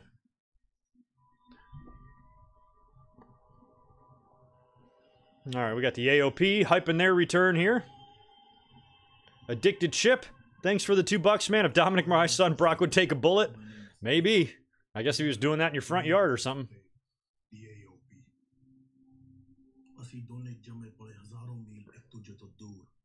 You all want me to translate this? He's saying, we grew up where we both learned at the same time, he who lives by the sword dies by the sword. That's what he said. I speak that language. Also, but the sword is just a metaphor for the violence.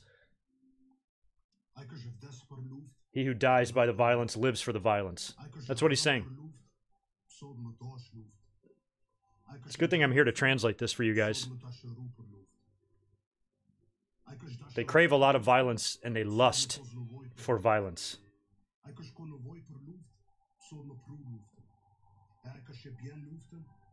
And he who brings forth the violence learns to be the violence. Moral of the story, be violent. Yeah, try out the job this time, guys, when you come back. That'd be great.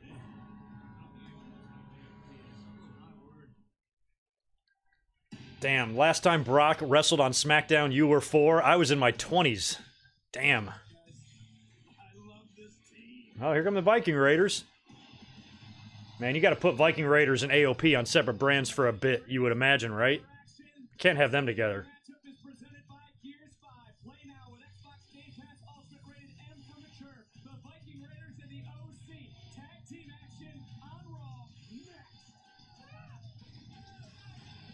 Oh, we're gonna rematch. Didn't they do the OC last week? The Rock is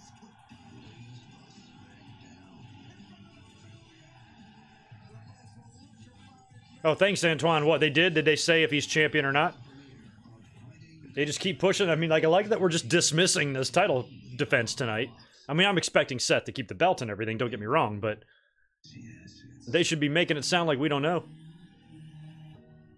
Or they should put up a graphic like The Fiend faces the winner of Seth and whoever.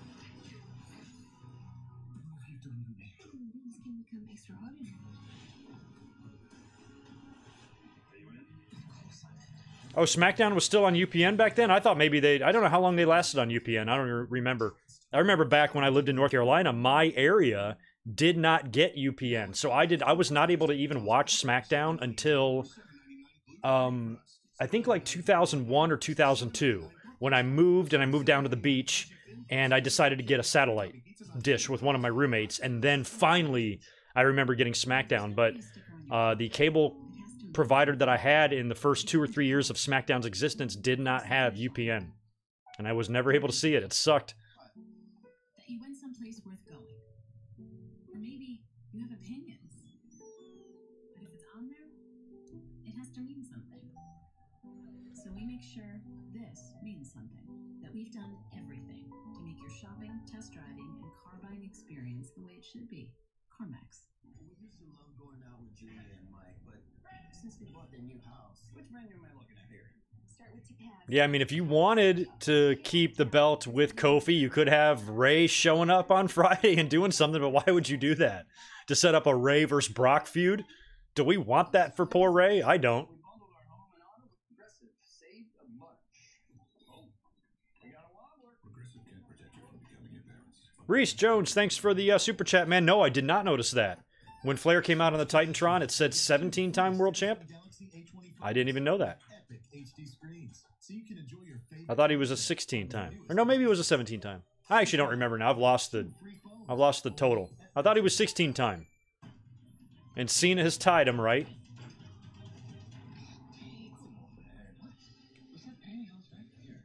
Creamy Snickers. You could use a little smoothness. Get smooth with the fresh ground nut butters and creamy Snickers. I'm still hoping that Rusev, something happens. Maybe he gets attacked. Or something happens and he's not the opponent. And it turns out to be CM Punk. Which it won't. Yeah, I mean, with SmackDown, with it being 15 years since Brock's worked SmackDown, it's been like, what, 18 since Raw? That's fucking mind-blowing. Amanda Green. At the point of my life when I'm not a kid anymore. I don't know, Die Hard. I don't think Ray wants to do that tomorrow. He should wait till Friday. I hereby agree to I'm kidding. you It's gonna be weird without SmackDown on tomorrow, isn't it? to let you set my boundaries and to come running the head state you I thought people had it wrong. I remember, like, for a brief second last week thinking, I'm like, wait a minute, this isn't the last SmackDown on USA. Why are they saying it is? I'm like, oh yeah, it actually would be, because they're not going to do 2 SmackDowns in 1 week, so we get a long SmackDown break. Cheddar peppers, 99-cent corn dogs, Oreo a la mode. By the way, if anybody's going to be in LA on Friday, I'm going to be hanging out outside of the arena. I'm staying in the hotel right there, so once I get there, I'm going to come down. There is a Smash Burger restaurant, which is cheap and easy, and there's a little outdoor kind of seating area. Good place to kind of sit down, chill out. I'll be hanging out there a few hours before the show, right across the street from Staples Center. So if you're going to be in the area, just Google map the Smash Burger, walk on over there, say hi to me. I'll be hanging out with a couple people, probably going to get up with Aaron Riff, Jeff Meacham, a couple guys from No DQ, and I got a few DMs on Twitter of some listeners that are going to show up and just kind of chill out for a bit. If not, and you're in the arena, shoot me a DM. I'll let you know where I'm sitting. You can come on over and say hello. When I was in Survivor Series, I got a chance to meet a lot of listeners, and that was really cool. So, hoping to meet a few for SmackDown on Friday. And it sounds like it's going to be a big show. Title match, Austin Rock. Holy shit. Ladder match, loser leaves town. And this matchup is presented by I'm ready. Play now with Xbox Game Pass Ultimate, rated M for mature. Vic, you talked about PS5. It looks like we've got a couple members of the Locust Horde going to battle here tonight. When you look at these two teams. Oh, Michael, thanks for the $5. Better submission. Figure 4, Indian Death. I like the Indian Deathlock. I don't know. I might go figure 4, though. I'm a figure 4 mark. I've literally liked every wrestler that's ever used it. You've seen the training methods the Flairs, you know, father and daughter Flair teams. Tito used to use it. Greg Valentine used to use it. Who else made the figure 4 famous? I'm missing like 5 other names. But I've always liked everyone pretty much who's used it as a finish. And don't say the Miz, he doesn't count. Nonetheless, guys, these two teams are trying to showcase dominance in the Raw Tag Team division. That guy must have done a little LARPing in my day. Oh, not now, guys. Come on, tag team action. Another tag was made. Oh, back in comes Ivar. How impressed, King, are you with the Viking Raiders? Well, I watched them last week. They got a win. I need to come to Philadelphia. I've got family in Westchester, and the last time I was there was for WrestleMania 15. Than they have so far in this match. I mean, the Viking Raiders they've been very impressive. Cover, they have a leg, and a kick out by Carl Anderson. No, War Raiders are not facing jobbers. They're facing Gallows and Anderson. They beat them in the match last week, so we got the return here. I don't know if they're going to keep the momentum of the War Raiders going or if they're going to give the win. It's a little 50-50 booking back to Gallows and Anderson. I don't know. It could go either way on this one. Oh, yeah, Buddy Rogers, duh. Did I not say? I said Greg. Oh, Jeff Jarrett. Yes, thank you. Jarrett, I also liked. Well, no, and you know what? I was so impressed with these Viking Raiders. I watched that match. I said, these two guys, for the size that they have, they can do some incredible. Speaking of size, look at the strength as Gallows. Oh, able to. Yeah, Jeff Jarrett was the name that I was forgetting. With that big elbow right into the corner. Now take a look. Feel the body shots from Gallows. It looks like Gallows is just saying, you know what? I've just about had enough of you guys. Using Ivar like a punching bag. When he talked to Gallows, he has stated time and time again that he and Carl Anderson have been, well, reignited. Yeah, Catherine, I don't think they are. I looked, we're kind of off to the side. God, the seats we have for Survivor Series were some of the best pay-per-view seats I've had, aside from like maybe being on the floor. Because we were right up above, we were on the first row above one of those little entranceways on the side. So we had like nobody in front of us to hold their fucking signs in our faces or anything like that. Got to see a lot of wrestlers come in and out of the corridor there. And we got a full, clear shot of the ring with no obstruction. And we weren't even that far away. So the seats I have are good, but not maybe quite as good as those. But still pretty damn good.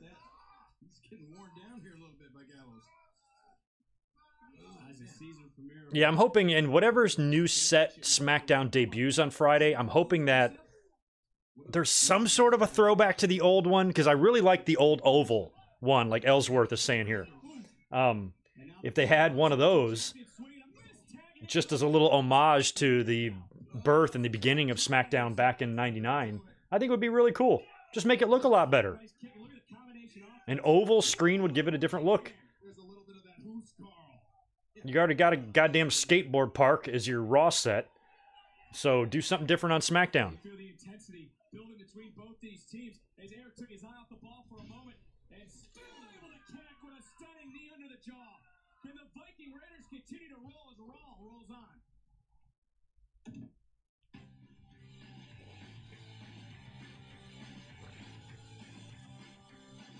All right, Clyde, sounds like a deal. Come to Little Rock and we can get a workout in. All right, so I've been invited to Philly and Little Rock so far. Can somebody invite me to Hawaii? Y'all got to live in some better cities. If I lived in Detroit, I'd invite y'all there. That would suck too. I think that's why I don't like Philly, is because I'm from Detroit and I know what that city's like. And when I was in Philly the few times, I didn't see a whole lot of difference in the two cities. I think Philly's a touch nicer, but not by much. So while each drop of Maker's Mark is consistent, every hand-dipped bottle is as unique as they are. Yeah, Maker's Mark, we know you hand dip your bottles. Bourbon barbecue sandwiches, it would be, okay, savory. Yeah, I think you got that reversed, C-Mac. Back in the Attitude Era, they should have had the middle finger instead of the fist. And now they have a fist. Well, now I guess they could be promoting fisting. But if they brought back either the fist or the oval screen, I'd be happy with that.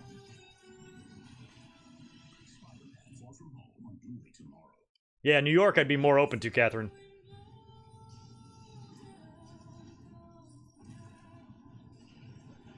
Although it's getting to be that time of year where I want nothing to do with the Northeast. Delaware. Damn, Sonny.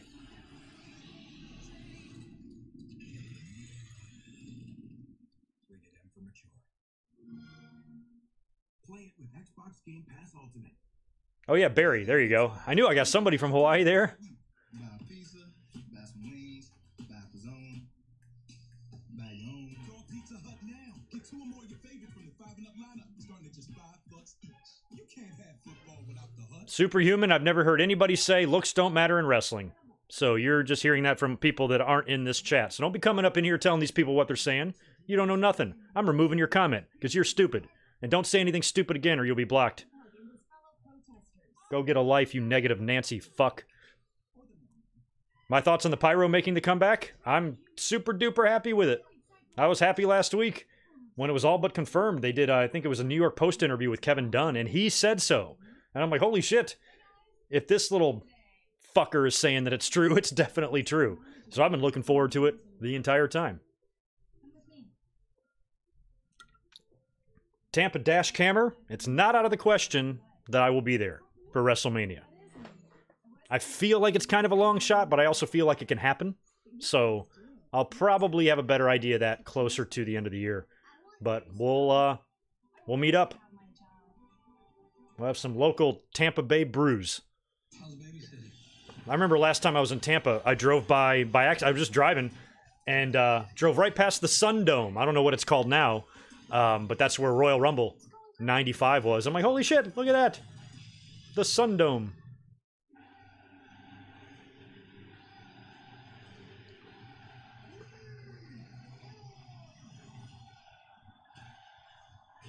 Oh, if I come to a cold place, I definitely have to get a little hat with a fluff ball on top because my head has no hair on it. Which means warmth will not stay in it.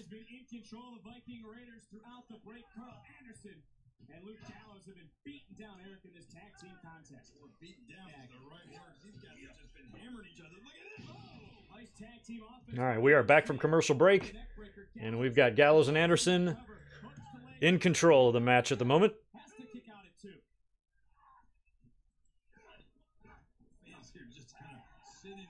Silence watching these two teams just beat the heck out of each other. I mean, shut up, Lawler. They're just hammered away. I'll tell you this. One more time, and guys, what a night it has been on the season premiere of Raw. The Beast Brock Lesnar return. Damn, 92 in Philly on Wednesday. Yikes, that is chilly. Chilly in Philly. Good luck, Addicted Chip. It's finally getting a little bit cooler here. I'm getting really close. I'd say just a few degrees cooler. And I can throw a hoodie on at night.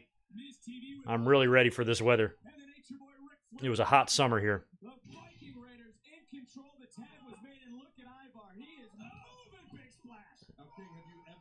Yeah, Roaring Metal Man. I'm never going to get excited about the Lions. I mean, they've only won 2 games. They're 2-1-1. So I just have zero faith in them whatsoever. But they put up a good fight against KC. I think technically they could be 4-0 if they wanted to be, but they're the Lions, so they're never going to be that good.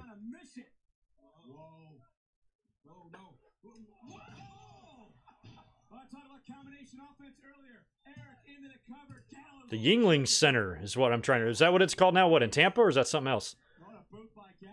I went on a Yingling phase, like, years ago. I probably drank Yingling for, like, a solid 2 years.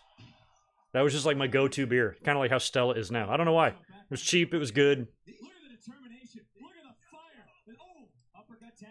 I think it was from Pennsylvania or something. We had it on the East Coast. And then I got over it. And I haven't drank it since.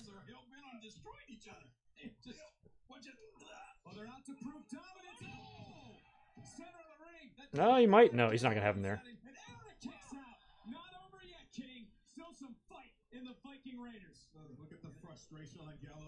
What's the overall consensus so far on the announcers? You guys giving them a thumbs up or thumbs down? I've been talking with you guys so much, I probably can't formulate a proper opinion. But what do y'all think? God, Lawler, when you dumbass one-liners.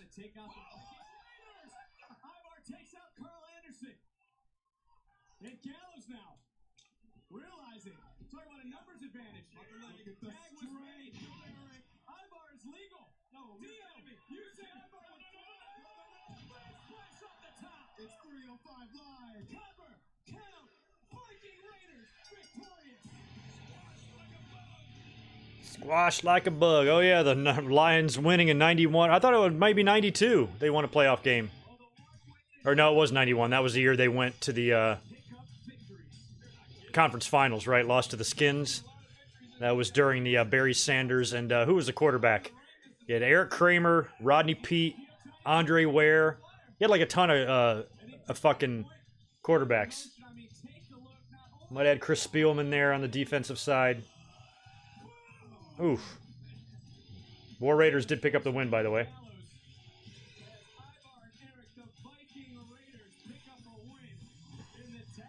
I don't think Lawler's going to say puppies anymore, but he's still going to say dumbass one-liners.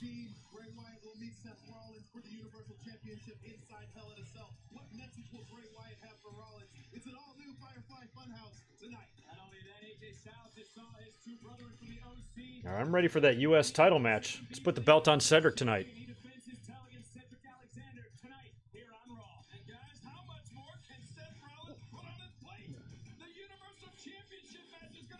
Check out that Drink It In Greg sign. They talking to me?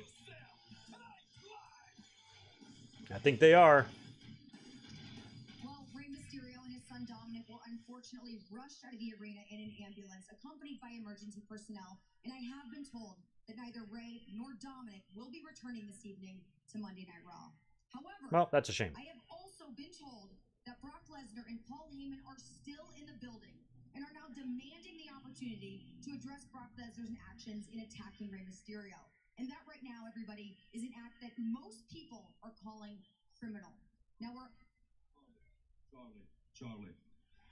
Yeah, Cesaro. Who cares? Are you on TV, dude? That's awesome. I'm of the opinion that there was nothing criminal about what Brock Lesnar did. Hey, I enjoyed it. I liked it.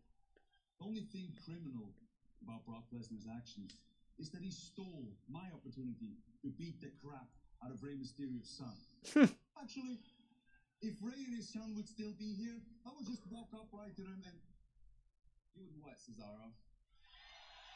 Because honestly... Ricochet. I don't think you would do a damn thing. You want to know why?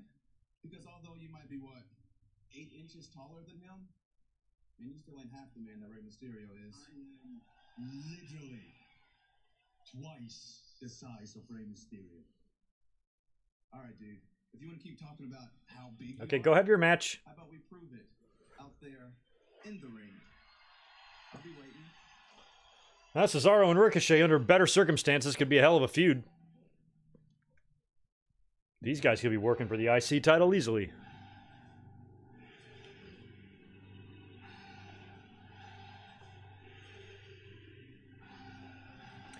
NXT coming up Saturday. I'm sorry, Wednesday. I gotta get my days straight.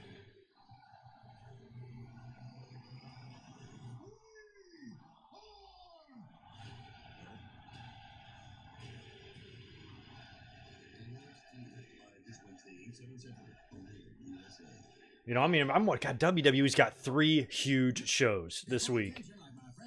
I mean, I think they're going to do whatever they can do on all 3 shows to make sure that AEW is an afterthought. I mean, AEW could still have a great show. But if WWE pulls out some crazy shit on all 3 of their shows, Monday, Wednesday, and Friday, how is AEW going to dominate those headlines? You know, what are they going to have to do on Wednesday to make their headlines bigger than WWE's? Brock murders Dominic. Brock wins title. NXT puts on Takeover Caliber show.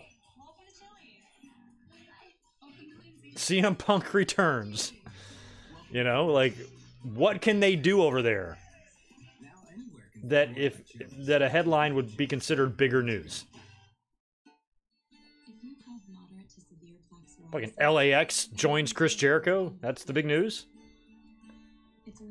Good luck, AEW. I'm rooting for you, but I'm nervous. Will Ricochet have pyro? I think he should. I like Ricochet's entrance. I like his entrance music. I think he should have pyro. I mean, he's a damn superhero, right? That's what they bill him as. You need to have some shooting-ass rocket flames or something. How can you not? Yes, Dominique. Thanks for this $2, dude. I appreciate it. Yes, Hell in the Cell is this Sunday, and you are off that day. I'm going to be up here, not reacting, but doing a review after the pay-per-view. I'm going to be home, but I'm going to be live tweeting. I'm not going to react to it because there's going to be so much to talk about. I don't want to just tire myself out by reacting and all of that. So I'm going to come up after the show, and we'll do a full rundown of everything. I'll talk about my experience on Friday at SmackDown because I won't be able to be home in time. I'm spending the night in LA, so I won't be home on Saturday to do a Winged Eagle. So you're going to miss a podcast this week. So I need to save everything for Sunday night after Hell in the Cell. I'll be up here, and we'll talk about everything. And since we have so little of the card announced, I'm not even going to really plan on being up here for predictions this week. I'm going to try to maybe come up here on Thursday for a quick live stream to discuss Dynamite and NXT, just for, maybe 30 minutes. And that's all I'm really going to have time to do until Sunday after the pay-per-view. So I apologize in advance for that. People love the dish remote. It's great. So why build in a Google Assistant? I mean, who really needs a TV remote that can turn the thermostat up? I never really thought of that Dynamite kind of makes sense. And still access their DVR. Actually, some people could absolutely use a remote like that. Thanks for another $5 there, Michael. I appreciate it. Do I think Magnum TA would have went to WWE if career didn't end early? WWE would have offered him a deal for sure. That's just a guy that I think Vince would have said, Or you could, you could do it two ways. If Magnum comes to the WWE, Hogan is already there. I think Magnum had the look and the ability to be a Hogan type of character, to be a Hogan-level babyface. Might not have been room for Hogan at Magnum in the late 80s at that time. If he would have came in like 89 or even 90 by the time Warrior got there. What I think would have been better for Magnum is for him to be NWA's version of Hogan, on the other side, because he was over like that, and he even had that sex appeal that Hogan didn't have. Not that ladies didn't find Hogan attractive or anything, but I think everybody I think all the ladies were throwing their panties at Magnum. He had that Tom Selleck type of look to him, and just looked awesome. So it just depends on how it would have gone. With the Crockett's in their situation, he probably would have been lured away from NWA after to the buyout and all of that. WWE would have been a better place for him. He would have been marketed, pushed huge. So yeah, I'd probably lean towards, he would have eventually gone there. Probably beat him to be more of an intercontinental level guy at first. Where in NWA, I think you got a nope. Did we get no pyro? No? Did I miss it? I didn't see any pyro. Oh, no, gee, you just got smoke.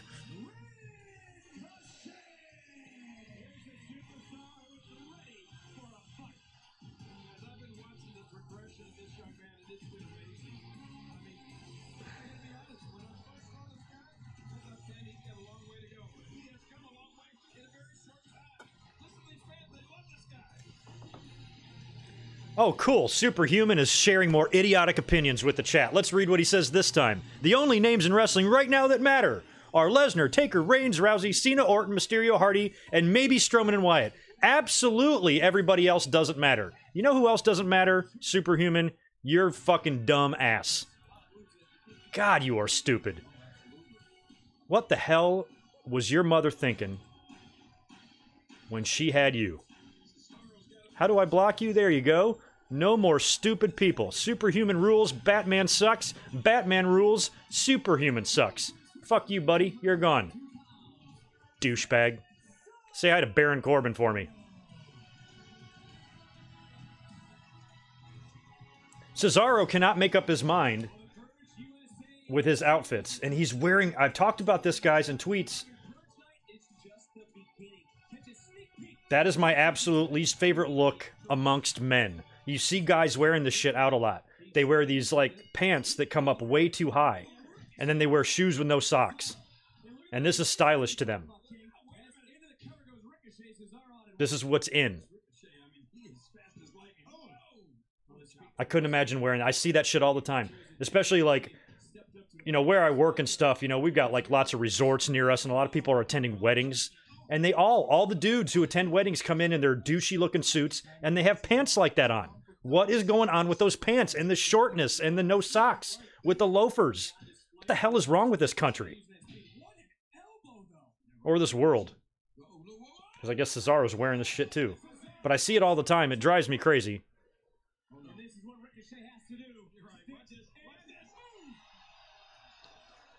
And we've had some dumb trolls in here before, but I think Superhuman tops the list. It's from Europe? Well, whatever. They're wearing it here. Everybody's wearing it. I don't give a shit where it came from. They're all wearing it, and they're all guilty. Be a little less ignorant? You're stupid, Don Schnabbits. You're as stupid as your name. That's not what I meant. Fucking moron. I'm observing fashion trends where I live. That's where I see it. I don't give two fucks where it came from. It's what I see. Where it came from is beside the point. Like your fucking comment. Asshole. You be a little less ignorant. Stop being one of these PC fuckbags that come in here messing with people. Yeah, let's just call them Weirdo Pants. That's what we should call them. Weirdo Pants, like Don's last name. You know, King, when you take a look at Cesaro, I mean, Cesaro, no waste of motion inside the ring. He stays right on top of an opponent. Oh, yeah, that's what... Oh, it's cool, Catherine. I'm okay with sounding like the old man next door. There is nothing... Even 20-year-old Greg would not ever wear anything like that, even if it was in style. There is absolutely no way. I wouldn't want to be with someone that would think I'm attractive wearing that. Oh. Cesaro with a sweet-looking go-to-sleep that Ricochet kicked out of. Is that what they're called? Capris?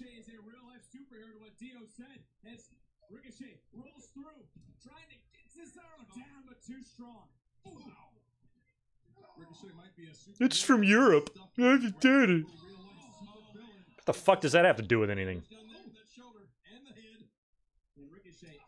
Oh, watch your teeth, Cesaro. Wow. Damn.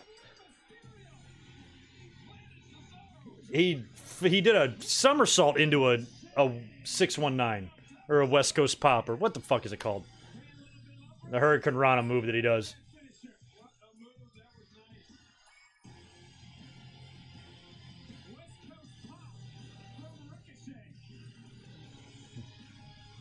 I don't know, he wasn't even a troll, he was just stupid. It's European. Be less ignorant.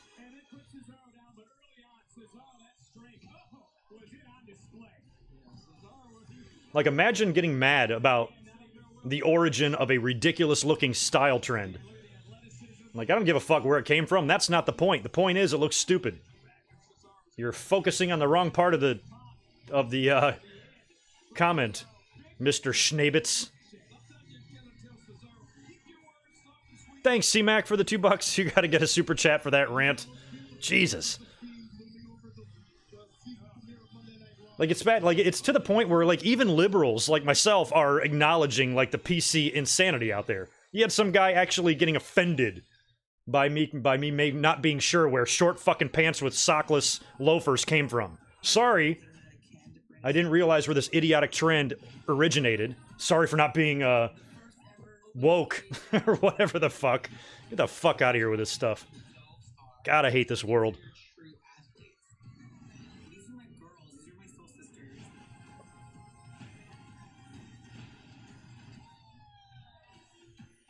Superman said nothing except for just stupid, dumbass, angry, I'm mad at everything wrestling comments, which we don't have time for in here. Introducing the Impossible Whopper, available nationwide, only at Burger King. Well, it's a season premiere. I gotta do different stuff on the stream, right? I can't just be sitting here. Figured I'd go extra hard on the idiots tonight and try to enjoy Raw as much as I could.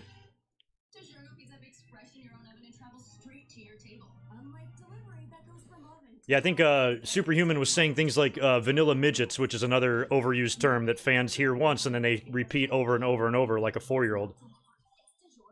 She wanted a roommate who could help with the cooking, but she wanted someone who loves cats. So we got Chris Waldo.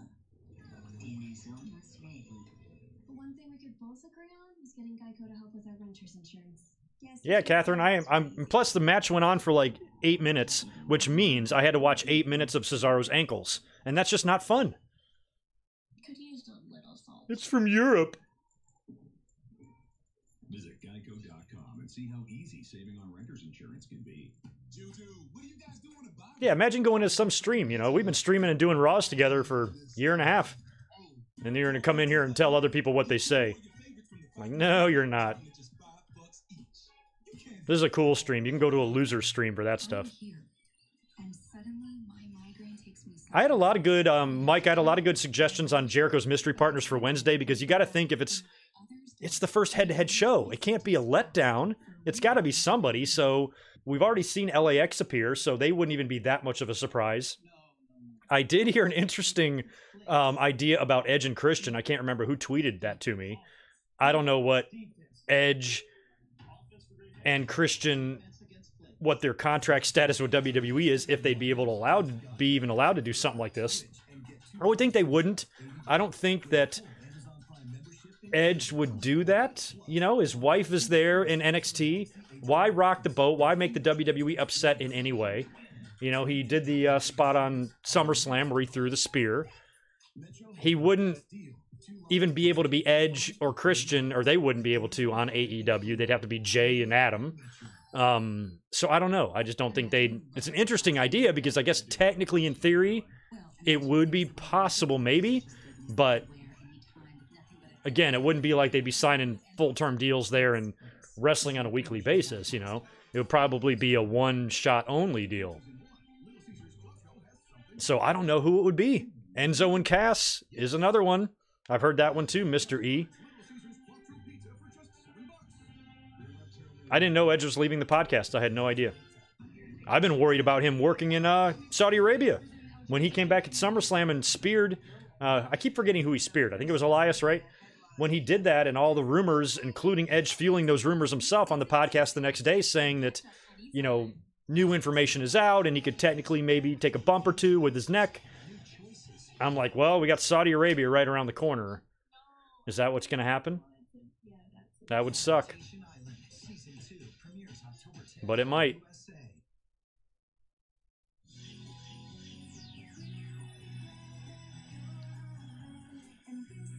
It's Catherine here in Europe all the time. Oh shit, it's Funhouse time. I would still never wear that in a million years. Alright, Abby's laughing. Okay, we got to pay attention for clues here.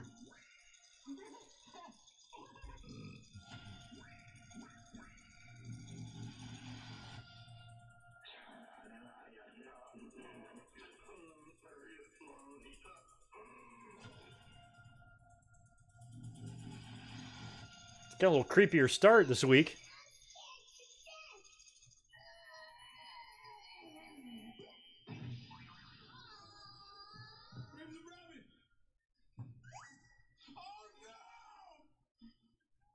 Ramblin' Rabbit got scared to death and he died?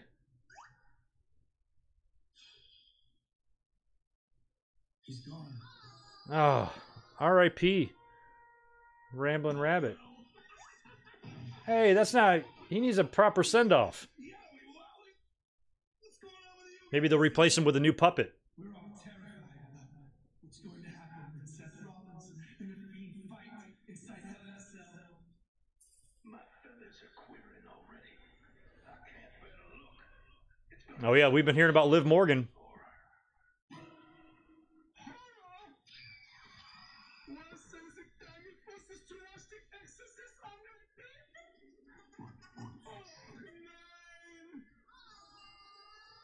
Aw. Just calm down. It's okay to be scared. To be honest, I'm scared too. Because, in all honesty, there's nothing like Hell in a Cell. What is it like? I wish Mr. Rogers would have promoted WWE matches on his show. A world without What's going to happen in the hardcore bikini mud match between the Cat and Ivory? terrible, awful place. Built to inflict pain and suffering. It's a place that you can enter, but you can never truly leave. Oh yeah, Ramblin' Rabbit's died more than once, right? Emotional and physical scars. He's like Kenny.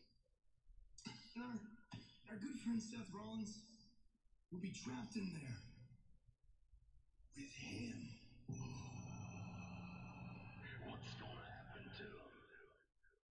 Well, I'm glad you asked.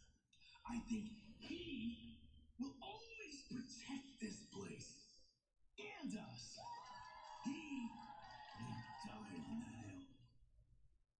But I have a good feeling that he'll come back no matter what.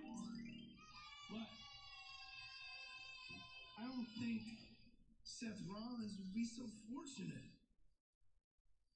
In fact, I have a very, very bad feeling that he cannot wait to hurt Seth.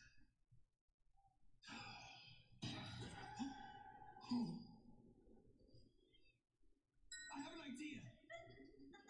I'm gonna go try and find him and tell him to be nice to Seth Rollins. That's a good idea. Go find him.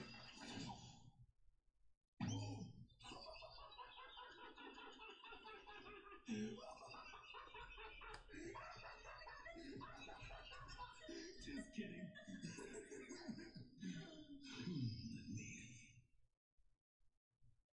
Bye.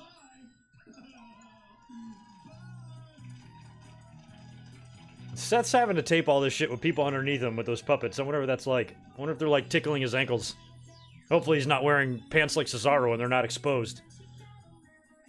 Because they're from Europe. Not sure if you heard. Don't be ignorant now. I'm thinking they're from Austin, Texas. From Europe.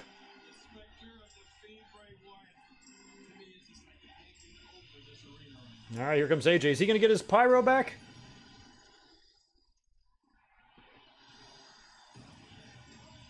Didn't he used to have, like, dripping sparks?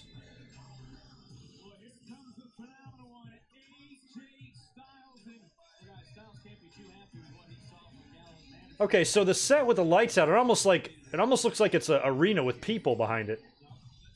Kind of looks like Staples Center, actually. They got those multiple levels like that. All right, we're getting this top of the hour. Come on, Cedric. Let's dethrone AJ here. I know, no pyro for Styles. I thought he got, like, I thought he had, like, the original Kaboom, and then I thought he had some, like, other shit happen. Bummer. If I'm about to watch a Dynamite, no pun intended, I guess a Raw U.S. title match, I'm going to grab another beverage. I'll be back in 2 seconds. Before Cedric is even in the ring. Cedric better not get pyro. If AJ doesn't.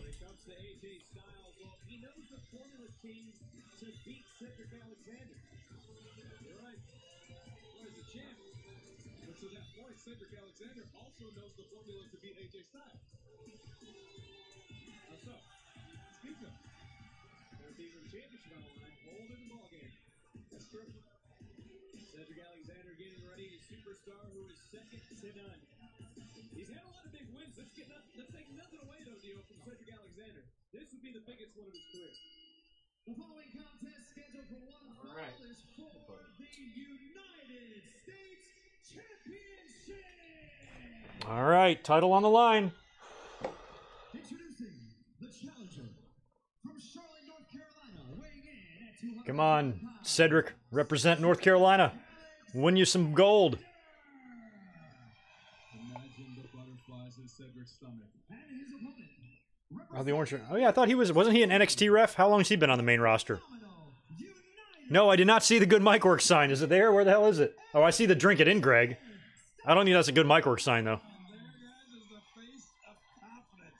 And you mentioned the butterflies in Cedric's stomach. They're the size of eagles right now. King, no offense, but some would say it's the face of arrogance. Well, there's nothing wrong with being arrogant when you're the champ. There's a fine line between confidence and arrogance, and AJ Styles definitely straddles that line. Guys, this is all about the United States Championship, the second championship match. And Styles goes right in on the challenger. And Styles focusing on the midsection, taking it right to Cedric Alexander. Yeah, AJ Styles knows all too well what Alexander can do. Styles coming right out of the gate hot. Oh, and look at Alexander. Alexander taking down the champion and following up with a quick go behind, shoulders down, title on the line. Styles kicks out. Oh. What a kick to the face. AJ Styles definitely had a game plan. This one's for North Carolina. I hope so. Cedric is such a dynamic athlete. You can't plan for him.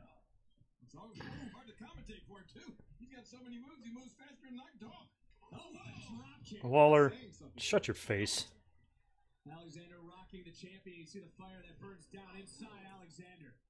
Alexander got all over AJ Styles 1 week ago, beat Styles all the way to the back. Styles hasn't forgotten about him, and neither has Cedric Alexander. That knee caught AJ's flush right in the jaw. Oh man, hard right hand. Scouted, rocks back the challenger, and the champion now.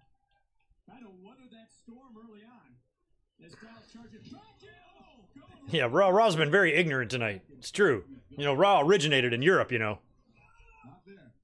Alexander able to land on his feet. Alexander looking to fly, gets caught by Styles. It's Styles now. Oh my goodness, over the top rope. And these two guys know each other so well at this point. Styles now looking down. Styles up and over. Takes down Alexander. Ronnie, who are you talking to? You're definitely not talking to me. You would not call me a moron. Maybe you're talking to that guy I blocked. That's probably what it is. Chicken, cheese, chicken, $5, chicken, cheese. Look at all those $5 Phillips. KFC, it's finger looking good. Oh, I think, Ronnie, you're talking to Aaron, and Aaron was joking. Aaron was not serious.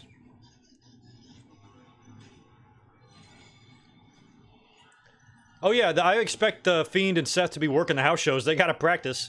You know, they got to get in there. Bray needs to get used to this mask and shit, too, you know? He needs some tune-up matches. Yeah, I have no doubt that they're testing a few things on house shows. They always do that. I'm not down on Lawler. I think more people are upset than I am that he's on Raw. I just haven't been a fan of Lawler in like 10 years. That's all.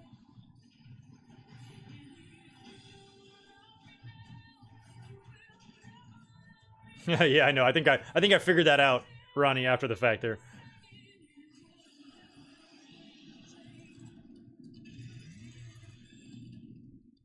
Are they selling that, by the way? Austin, can you buy Fiend costumes for Halloween?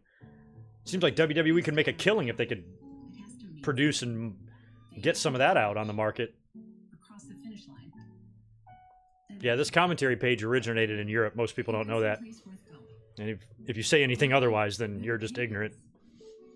But if it's on there, it has to mean something.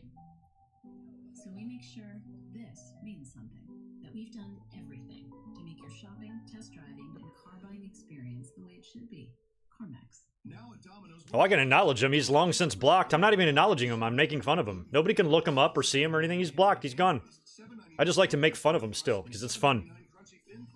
I don't need the troll. The trolls don't want me to make fun of them on a constant basis. That's why we don't get many in here. Trolls generally go after easy targets, of which I am not. That's why we get, what, 1 or 2 a week? It's probably a lot better percentage than a lot of other streams get. Probably have people blocking people left and right. We got a cool group in here. Our stream's always been cool. Like, how many times have I really been harassed in a stream? Like, really never, you know?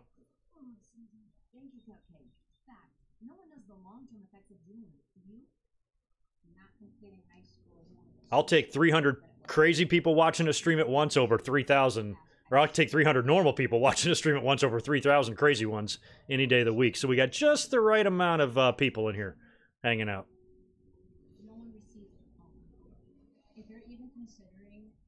Thanks, Cody. Make sure you subscribe if you like me. You'll like everything I do. I do cool things. You'll like my videos.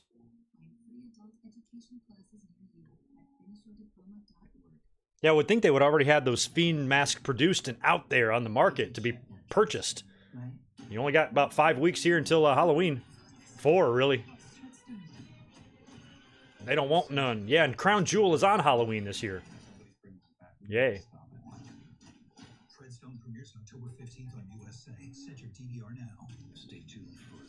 Aaron, this is your second home on Monday nights. Great. Next time you get up, will you grab me a beer, please? Appreciate it.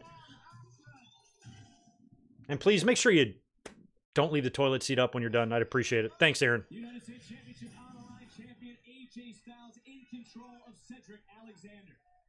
And before the break, AJ Styles really, guys, turned the complexion of this matchup around with his own high-flying ability, able to land this perfectly placed forearm. Damn, he phenomenal forearmed him on the floor. The jaw of Cedric Alexander. And Alexander now able to pop back in. What a springboard flatliner. And the champion again This is the best moment out for the challenger. Cedric Alexander's got to regroup, refocus. I'm telling you, The Fiend is in my comments. Good. Welcome, Fiend. Yeah, you may think you got it down. You may think he's out, but never.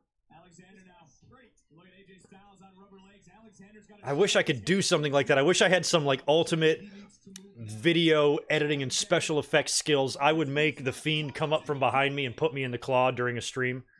That would be super. The champion is starting to open up. Alexander considers himself second to none. Taking a look. Oh, neuralizer connects. The neuralizer. Alexander now crawling over. Oh, what a forearm by AJ Styles. Now Styles trying to light up Alexander. What an elbow. Hard back elbow. Come on, Cedric. Look out. Champion hoists it up. Got high hopes for this match.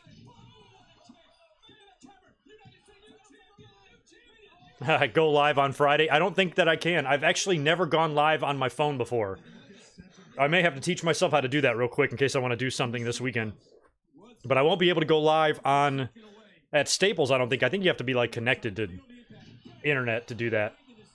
Or at least Wi-Fi. AJ Styles keep proving right now why he indeed is phenomenal. He's resilient, without a doubt. You have to be to withstand that. Wait a minute. Looks for a lumbar check. Alexander looks for a lumbar check. Styles had it countered. Had it scouted. Able to break free. Styles comes back in. Got caught for a moment. Now up goes he. Ooh, that was nice. Into a cover goes the champ. I couldn't even tell what the crowd was chanting. Alexander got his left shoulder up. He's still fighting the challenger. This matchup has been so back and forth. They've gone tit for tat. They know each other so well. I love these kind of matches. And I'm talking about AJ Styles going to formula to beat Cedric Alexander. Don't push Cedric, why not? Alexander still with fight left in him. AJ Styles wondering. And how in the world can somebody using a picture of somebody else as their profile pic claim to be better than anyone? I'd like to hear the story on that. Alexander, nice job of getting back to the turnbuckle. Whoa. Oh, there's AJ going for another one. Come on, Cedric, let's counter this one. Nice. Alexander able to counter. Look out, up and. That was a crazy. No, he doesn't. He doesn't have him. AJ ain't going down like that. Maybe it's not Wi-Fi. Maybe it's something else. There's some other reason why I think you just can't go live anywhere. But maybe you can. That would be too hard to do. Live stream from my seat on SmackDown. I'll try to record a few things. I'm going to bring, God, I hate to have to be this person, but I'm going to bring like a tripod arm that also kind of doubles as a selfie stick. So I'm going to try to take some videos on Friday. Hopefully I won't be laughed at too much in public.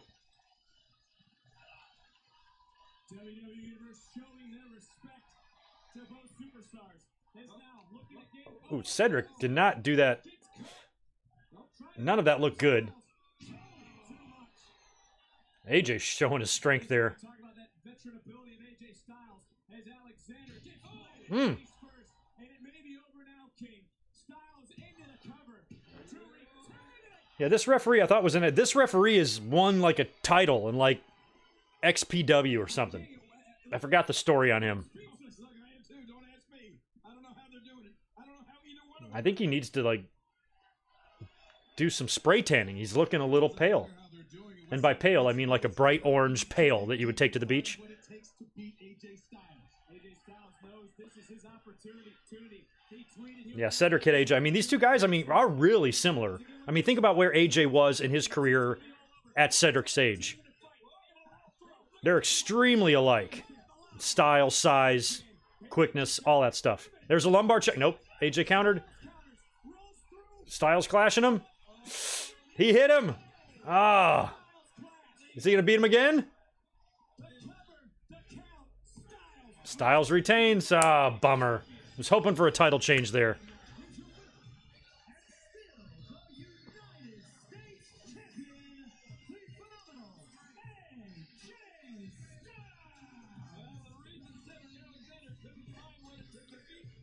Damn, better than you?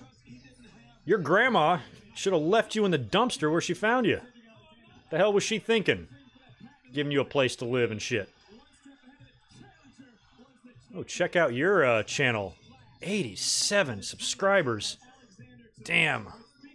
Hope I can be big like you one day and mature. I got some work to do before I can reach your level. Man, all right. Have fun going nowhere in life. Hope it works out for you. Buried. Yes, I'm assuming that that's what we're going to hear from Twitter. and everywhere. Cedric was buried.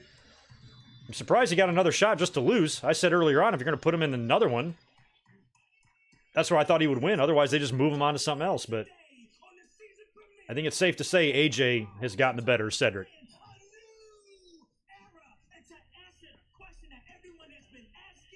Damn, Pittsburgh beating the shit out of Cincy there. I wasn't asking myself that. This Wednesday on the USA Network. That's the exact same channel you're watching right now. Because still, we are NXT. All right, so Street Profits are in action this Wednesday. We got it. Noted.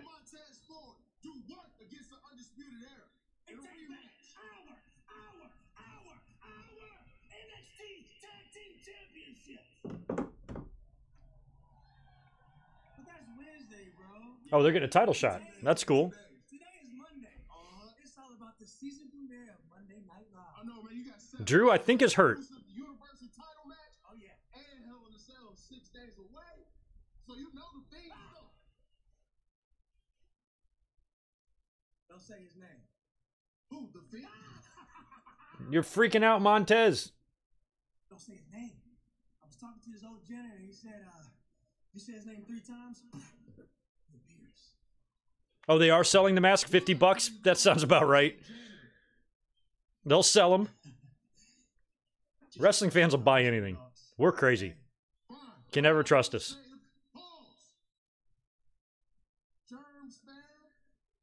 C-Mac, your Ravens? Holy shit, you own the Ravens? Damn. Congrats.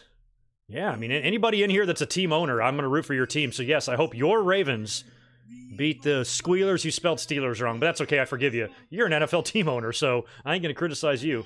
I'm rooting for you, C-Mac. Good luck. All right, here comes Lacey. So glad she's not in Canada where all those nasty cops live.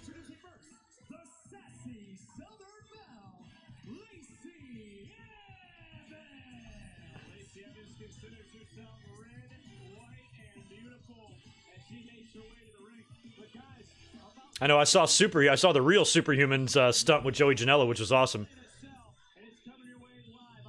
Joey Janela has finally made it to the big time. And was able to jump through some VCRs and thumbtacks or some shit. That was great.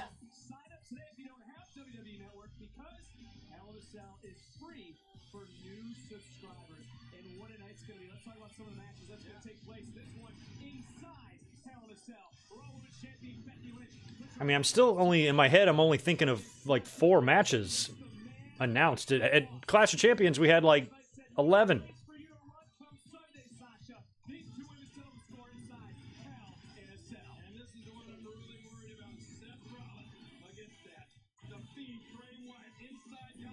That's what I love about the internet, and, like, there's a good side to the internet and Twitter and things, because in what universe would people like Marco Stunt or Superhuman get any attention at all? I mean, here these guys are fucking stars, you know, internet sensations getting signed to TV contract deals and stuff. Like, that's crazy. The internet has really opened up the world to make themselves famous if they want to. It's kind of crazy.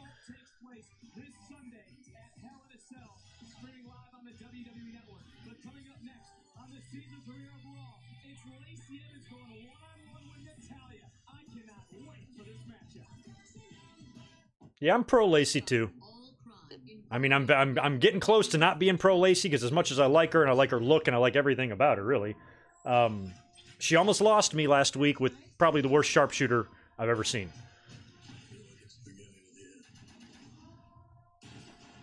Lisa, I just missed it. I had an 8-track in my house growing up as a kid, but I never personally owned one. By the time I grew up, it was cassette tapes. I actually have like 200 cassette tapes up there. One day I'll bring them out and show them to you. It was cassette tapes for me and then CDs. So luckily I did not. I never even... if we had a car with an 8-track player in it, I was too young to remember. The cars that I remember and grew up with were all cassettes. So I ain't that old. I ain't that old, Lisa. Feel bad for Cedric? Kind of, yes and no.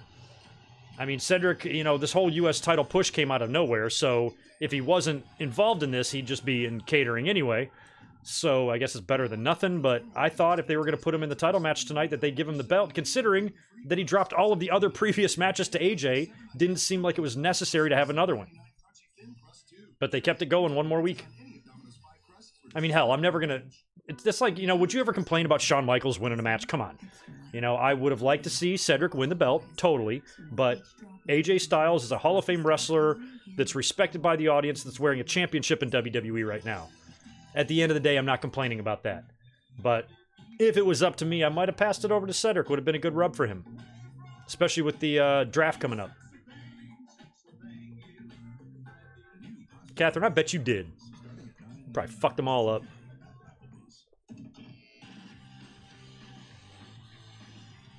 I remember being a kid, and I bought...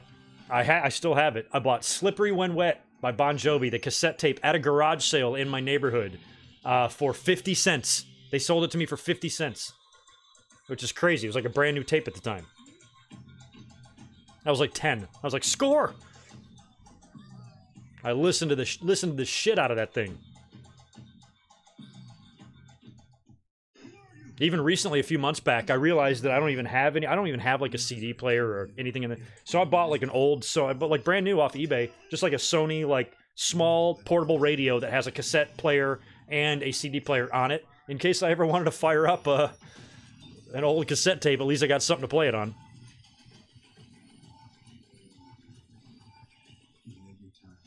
Stunner, I would never ban the real Superhuman. I need the Superhuman to teach me the ways. When you walk into the dentist, imagine a mouthwash that strengthens your enamel while preventing cavities up to 70%. Act anti-cavity rinse. For a confident feeling in your oral health, stop imagining. Start acting. You don't let a cold ruin your day. You take Dayquil Severe Liquid Caps. I know, I don't really miss cassettes. I don't miss CDs either. I mean, CDs were awesome because I'm like, holy shit, you can skip songs, and now you're like, holy shit, you don't even have to put a CD in. You don't have to put a piece of media in anything to make it play. You can just carry it around in your pocket. What a great world we live in. And that's why I'm glad that I'm the age that I am, is because I think you can appreciate technology, what it is, a lot more if you lived life without it. I lived until I was 25 without a cell phone, you know? So, and without GPS. And when I took a road trip, I pulled out a map or an atlas, and I drew my fucking way to where I had to go, you know? And it's just a completely different universe back then. I certainly wouldn't think I'd be sitting here in front of 300 people watching Raw together with you 20 years ago. But I think, like, kids today born in today's generation, they have, you know, to them, the internet's always there. Wi-Fi's always there. There is no such thing as a world without it. And I think they're all going to grow up fucked up, too. So I'm happy that I'm the age that I am, because I just think you appreciate things. I can't wait for Total Divas. I can't wait for right now. Lacey Evans and Natalya have not been getting along over the course of the past couple of weeks. Yeah, you talk about two bad women. You got two of them in the ring right now. Do some damage to each other. Is Lacey going to end this feud, finally? And dispose of Natalya? Yeah, if Lacey puts on that sharpshooter tonight, it should be pretty easy to counter.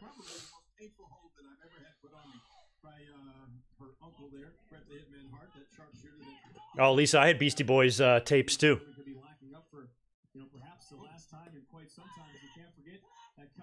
I remember in 3rd grade, I took karate lessons. And maybe it was 3rd grade? I think it was 3rd grade. I took karate lessons.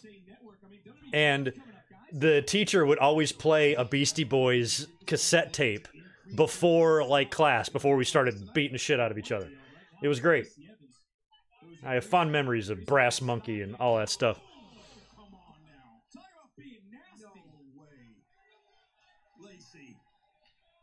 Commercial. Natty, you alright, girl? Lacey is so much more awesome than Natty. It's a good move, though, taking her head and just ramming it into the steps like that. Just wish Natty would have been wearing those ears. They would have flown off into the crowd. Oh, Natty's selling those face slams. And that's the problem with Lacey Evans, is she's not just content with winning a match. She's got a hot dog. Oh my god, Element. I've stopped at so many gas stations to ask directions. I've asked for directions in the sketchiest ass neighborhoods in my life. Oh my god. I wound up in some bad neighborhoods in Philly and in DC. And I knew it. And I was freaking. And I'm like, I can't ask for directions. I gotta just drive out of this.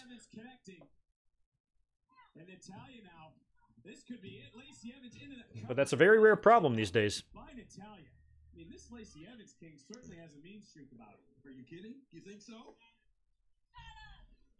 I don't think so. I don't think if I cheer for heels more, Greg. I'd cheer for anybody over Natalya. And I love Natalya deep down. It's just her outfit and everything annoys me. And plus, I've always been pro Lacey. I cheer the shit out of Seth Rollins. And he's a babyface that everybody hates. But I guess you're right. I wanted to see The Fiend murder Dominic, and I was literally ejaculating watching Brock kill the kid. So yeah, maybe I do. And maybe I have some problems. It's possible. Dominique, thanks for the $2, dude. I appreciate it. So what's up with Brock? A lot's up with Brock. I don't know what the... apparently he was being questioned by authorities backstage. I don't know if they're going to try to pull some shit and it's going to have an effect on his match with Kofi on Friday. I'm thinking it might at this point.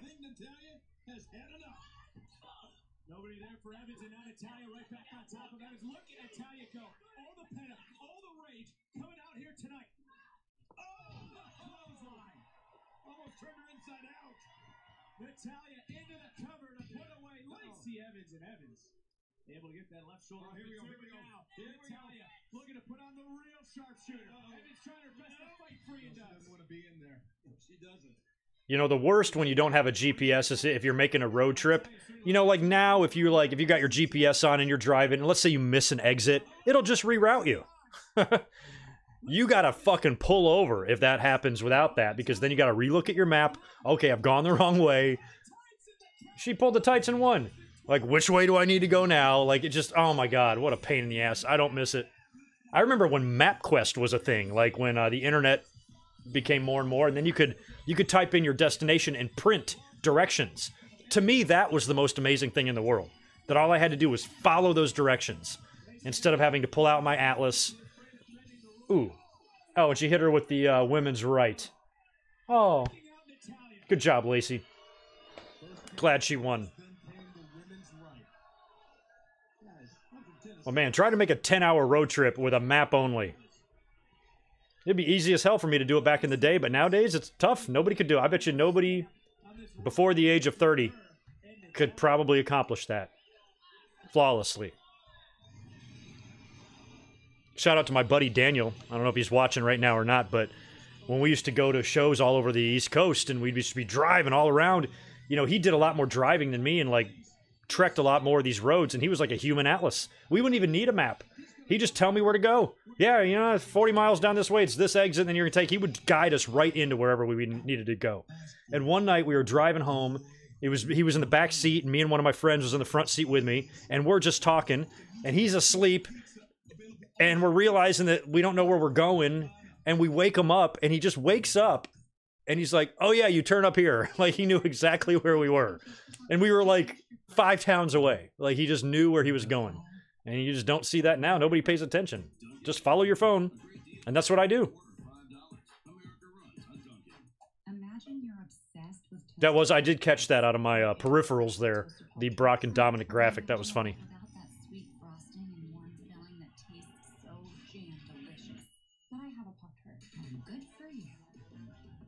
Name one other restaurant that makes their barbecue with brown sugar bacon and sauce with Kentucky bourbon that's been aged in charred oak barrels. Charred oak barrels. Oh Lord, Vontae, what was your mom happy or okay with you listening to? I don't even want to know. Oh, Eddie Murphy Raw. Jesus, yeah. He's been getting a little bit of shit because I mean, Raw has not aged well if you go back and watch it, but it was a different time. I'm not going to fucking crucify Eddie Murphy for that. That's the way it was. Different times.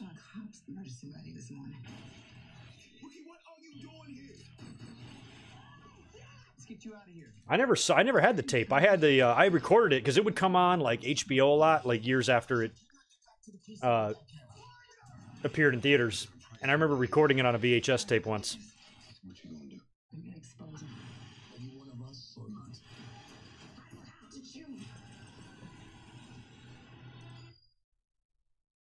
Try the all-new pretzel bacon king from Burger King, made with flame-grilled beef, melted American cheese. I cannot get my fantasy shit to pull up. I'm kind of curious how I'm doing. Get your hands If on I'm winning. pretzel bacon king today, only at Burger King. Can't reach the server. Well, I hope I'm winning. Doesn't matter if I am. It's an auto draft league. What do I care? No one knows the long-term effects of dueling, so any human who uses one is being used as a lab rat. Thank you. Let's hear from Doug the Pug and his fellow protesters. I will never stop fighting duels. Zach, you weirdo. Nicotine, it's trapping him. The roiling cycle of addiction. Oh, excuse me. Thank you, Cupcake. Fact, no one knows the long-term effects of dueling. Do you? Not completing high school is more of a social thing than it was an academic thing. Even though Who is this? Damn, that is quite the week. Every day we have wrestling this week. Right? Impact tomorrow, NXT Wednesday, Uncharted Territory on Thursday, SmackDown on Friday, WoW and New Japan on Saturday. Yikes. getting your high school diploma, go get it. You can do it. Find free adult education classes near you at finishyourdiploma.org. Call last season whatever you like, but if you ask Patrick Mahomes, he's Just getting warmed up. Was I a Dice fan back in the day? No, I wasn't. I didn't like him. I mean, he was. I watched a few of his specials and he laughed, but his comedy was a whole different level. He wasn't. I mean, Eddie Murphy and him. Eddie Murphy was kind of the same, but not really. I think Eddie Murphy was still a lot better than him. And Dice, I just didn't. Dice is like a lowest common denominator type of comic. I don't have a whole lot of like artistic respect for his jokes. You know, they're pretty much just one-liners making fun of a lot of gays and lesbians and minorities and shit like that. And that's the type of crowd he attracted. But he was funny. You know, he was a big personality in the 90s. Very animated.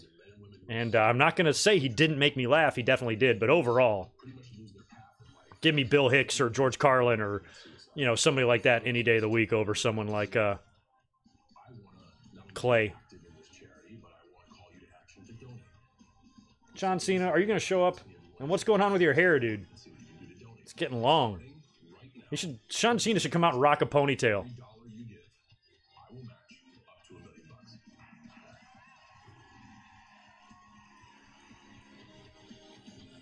Chief Greatness, what a cause by John Cena gets put out, helping veterans to achieve greatness.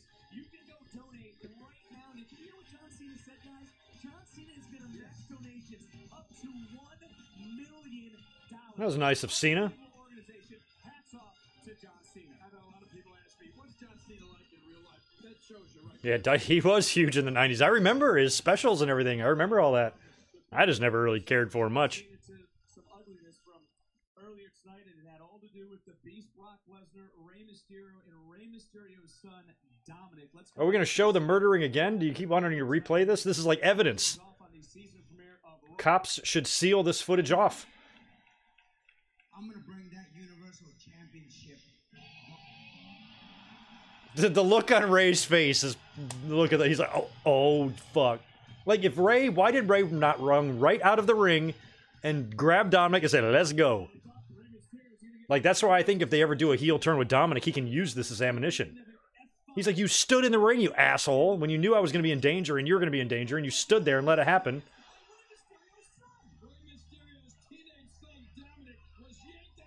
Damn. Dominic, selling his ass off like a champ. It's absolutely hard to watch what Brock Lesnar did to Dominic as Rey Mysterio would be forced to watch. Brock Lesnar laid waste to... Oh, I'd be into a Cena beard, too. Cena beard might be fun. And again, Dominic is not a WWE superstar. Dominic doesn't belong in the ring. But Brock Lesnar, the beast himself, he went to an all-time new low. And guys, you have to... Crazy. Does Rey Mysterio feel somewhat responsible for the actions done on him tonight? Well, without a doubt, we heard Rey Mysterio crying and apologizing, saying he was sorry to his son Dominic. But Rey has nothing to be sorry for. Here's the sorry individual right here. God. Rey Mysterio trying to protect his son, but Brock Lesnar was relentless earlier tonight. I got to hear Paul Heyman pleading with Brock, asking Brock to stop. Nothing was going to stop the Beast. And Look at Dominic. What a mess he is. Jesus. EMTs taking Dominic to a local medical facility. This was just awful. And plus, they should get some, like, police out there to escort Dominic to the ambulance to make sure that Brock doesn't come back. You might have to use deadly force on Brock just to stop him. If a bear is eating your son, you got to shoot that bear. Sorry, bear.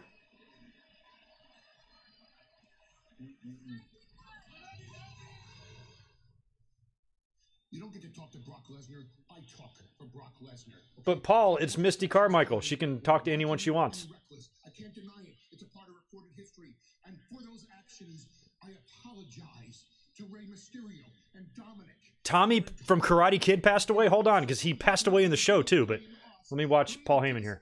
McMahon blamed the ownership and the management of WWE for allowing me to schedule Brock Lesnar on the Raw season premiere when you know Brock Lesnar is in fight mode.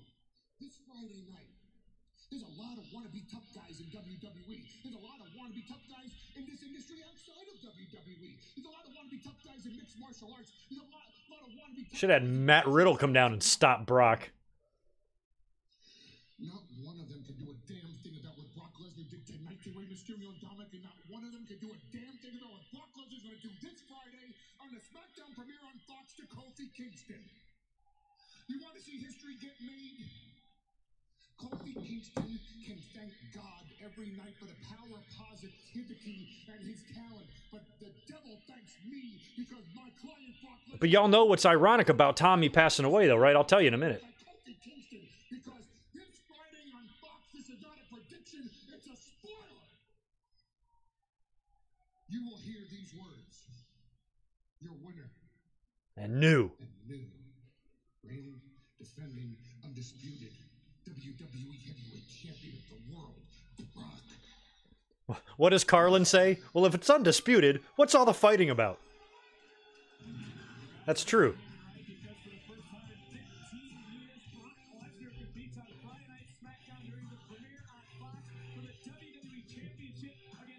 All right. Well, so, dudes, so Tommy in The Karate Kid, one of the Cobra Kai members, died, apparently, the actor that played him, but in Season 2 of Cobra Kai on YouTube, he was in the show, and he died. He had cancer in the show. He might have had it in real life. He died when they were all out camping, and they showed him being zipped up in a body bag, which is his famous line in The Karate Kid, and now he's died in real life. That's crazy.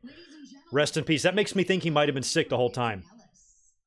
Because he did kind of look a little sick on the show. He had a completely bald head. It almost looked like he might have had cancer. And he passed away when they're all having like a night out together. Oh, here's Maria. Hi, Maria. Is your baby going to be born with red hair? No, Rusev is not the father. And I think Rusev has enough going on with Lana. What's wrong with you?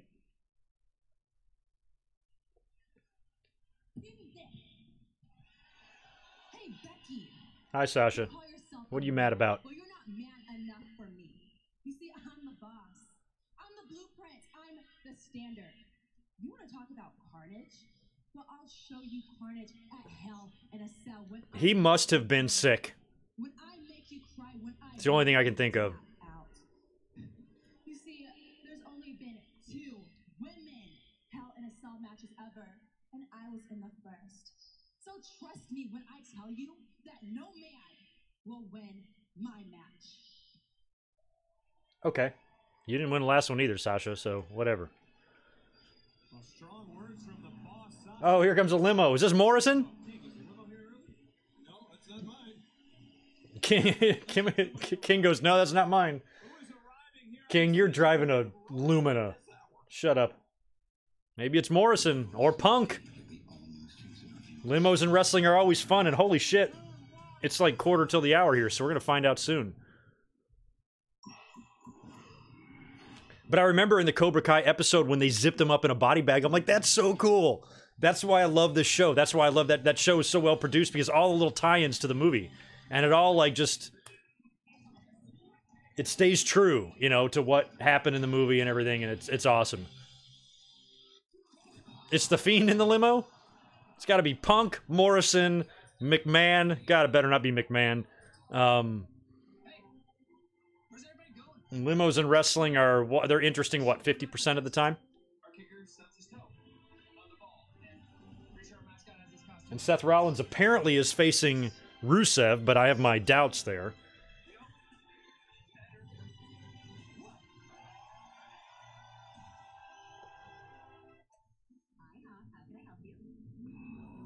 So that's a stack of Wednesday's web cakes, Morticia's haunted hot chocolate, and kids eat free. You could say that again. Look at that. Yeah. 3 years ago, when Batman mysteriously disappeared, it divided the city. That is really crazy. Some see fear, others hope. I see the freedom to be myself, to play. Apologize for the white light in my face. I'm just checking something over there. I spent 15 years searching for a place I fit, and I finally found it. Batwoman. Check your local listings for showtimes, only on the CW. This gym is so intense. You can do it, Miles. WWE superstars work out here. You're awesome. Wow. Thank you. Could be The Rock. I don't think so, though. I think they're going to hold off Rock for Friday. You stay awesome. You're right. Thanks, Miz. You completely crushed it today, man. Wow. Thank you. You're the most must-see WWE superstar of all time. Green Steel. Alright, can't find what I'm looking for, so I'll get that off of there. What if it's Mysterio? Yeah, he took a limo back. Lashley. Could be anybody, really.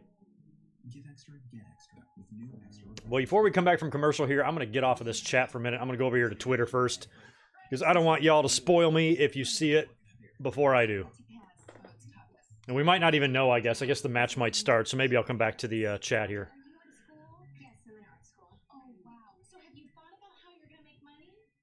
At least we're learning some new things. We bundled our home and auto with Progressive. Saved a bunch. Oh, we got a wobbler. Progressive can't protect you from becoming your parents, but we can protect your home and auto when you bundle with us. That's what the extra menu's for. Popeye's new wild honey mustard puts regular honey mustard to shame. You're gonna want to dip everything in this kicked up sauce. Like 7 boneless wings, fries, and a biscuit for $5.99. The deal won't last, but the sauce is here to stay.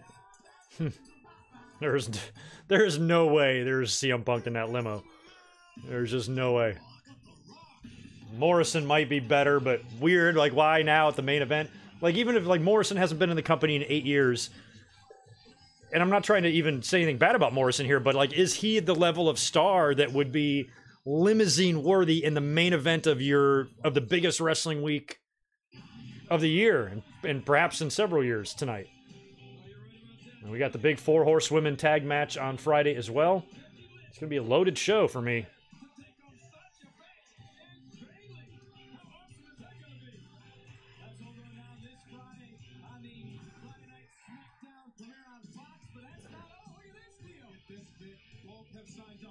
Whoever loses the match will be terminated from WWE live this Friday on Fox. All right, Rusev's in the ring. He's ready. Something tells me something's fishy here.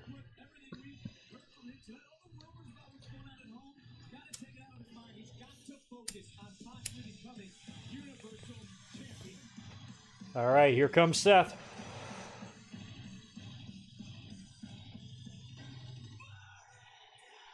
Hey, Corbin is out here, and so is Orton.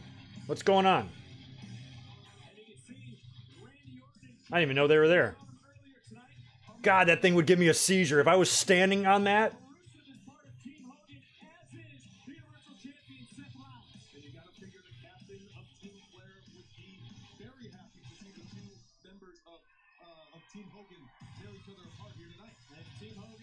Yeah, so technically, this is a babyface match. October the 31st, streaming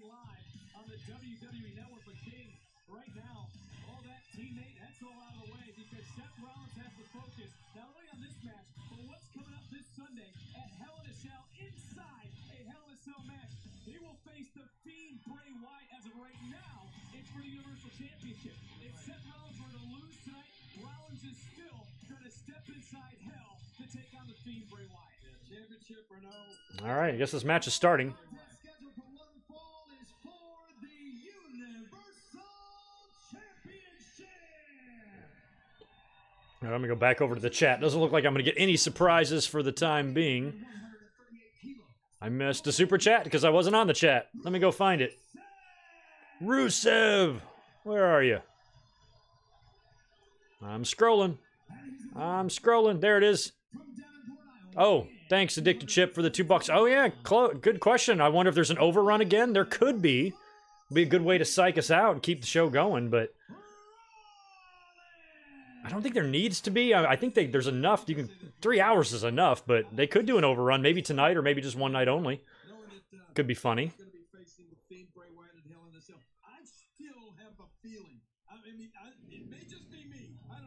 It probably is just you, Lawler.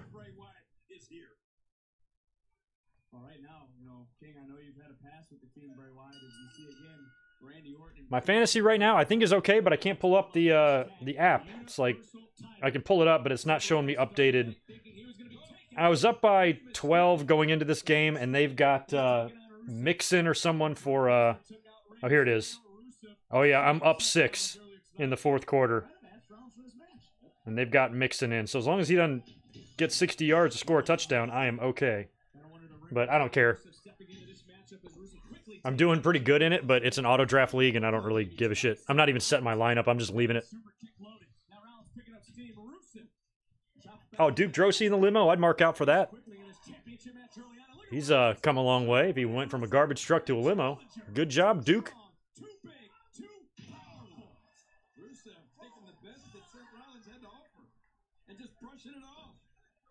Rusev understands how important this is. And Rusev win the Universal title. Oh, here's the Fiend. Oh, we went to a commercial. I love that. Well, we might see the Fiend when we come back. We'll find out. Be right back. Grab a $2.99 junior garlic butter bacon burger with tots while they last. Once you start smoking, the consequences will find you. Package for James Miser.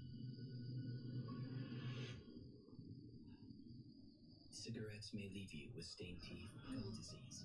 All right. I don't know what we're gonna get. So we've got the Fiend possibly coming in. We've got a limousine hanging out backstage. Could be anything. Whatever they do, I hope the end of Raw really sets the world on fire and explodes Twitternet. So now we got 2 questions to answer in the next 9 minutes.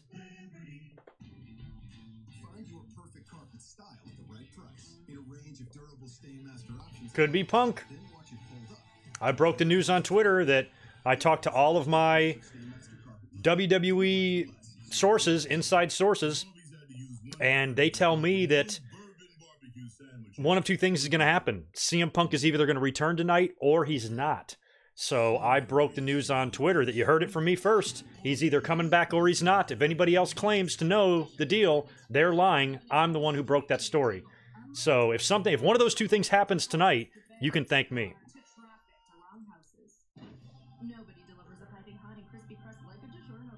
Oh. Thanks for the follow, Honey Girl, with 220,000 followers. Wow. Welcome to my Twitter page.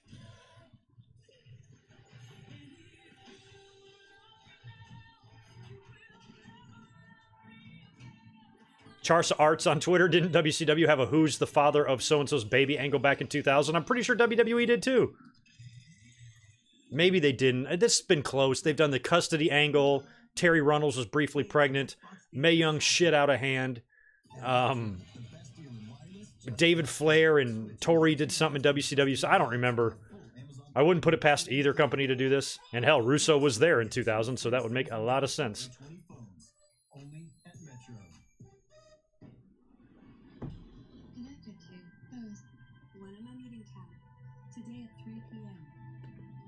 Yeah, WWE could just be trolling. I mean, they just might be putting the limo there, and the show might go off the air with no limousine explanation at all, which would be funny. That would be the ultimate troll. Made with flame grill Yeah, and I'm pre-recording this stream. All this is pre-recorded, and I'm going to hop out of the limo. How I'm able to answer the chat, I don't know. You guys are having to figure that on your own. It's magic. But this whole thing is pre-recorded. What if it's a huge letdown, Zane? I'm siding with you on that one. You're probably right, but you never know. NXT live 2-hour premiere Wednesday at 8 with limited commercials. Stay tuned for a sneak peek at the all-new season of USA's The Purge. All right, thanks for stopping back. Thanks for stopping by, Fiend. Go out there and have fun. Thanks for filling us in on what you're doing. We could have broke the news before everybody knew, but the Fiend's not giving up any information. So this match is actually the match. I was thinking that Rusev would just be a temporary holding place for the actual challenger, but this is happening. Rusev main eventing one of the most important Raws in a long time. King Corbin has now Rusev charging in, gets caught by Seth Rollins. Guys, that's all well and good, but I got a feeling. That somebody else is here. To me, do you guys not feel it, or is it just me? The specter of the Fiend Bray Wyatt is looming over this entire arena right now. I just feel it. I know he's here. Lawler, don't say Spectra. Maybe you develop some kind of sixth sense since being added to the wall of friendship. I don't know.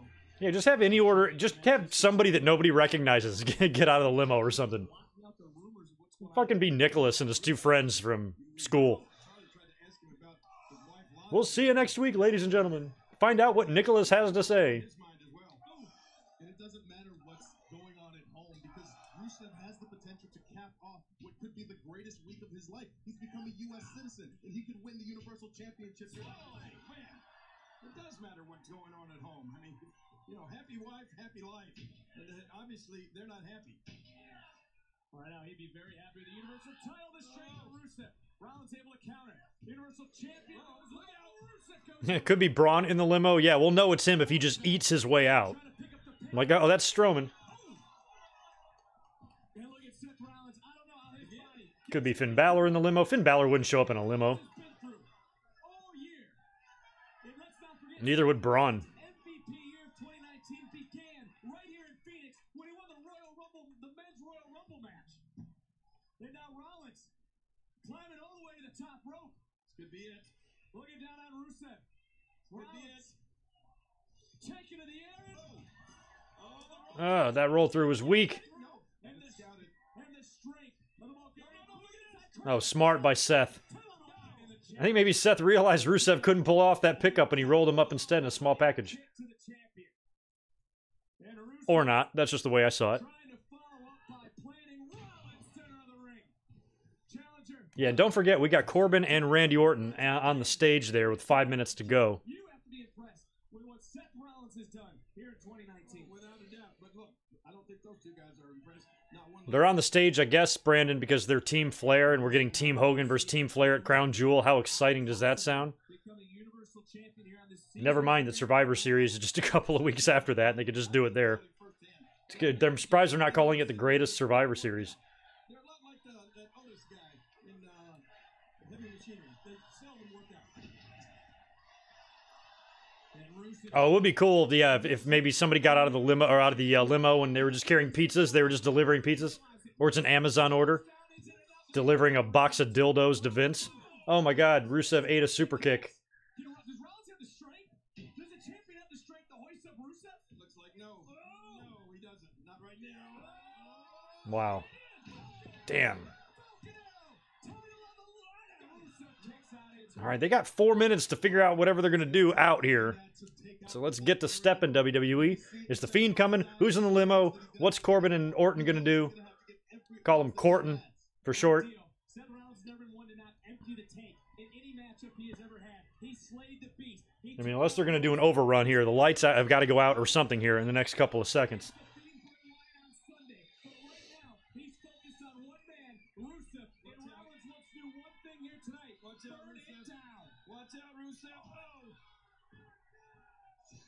Oh, he tried to go for the stomp. Sharp elbow catches the challenger. Rollins now, the champion, looking to take flight. Oh! He grazed the top of his head. If he went up, Who the fuck is this? Lashley? well, I tell you, what a Did... Oh, yeah, you guys are saying... Like, he wasn't in the limo, was he? Is he just going to come out here and claim alliance with Team Flair? What a great way to close out Raw. Let's close out it better than this, please. No, John Morrison has not shown up.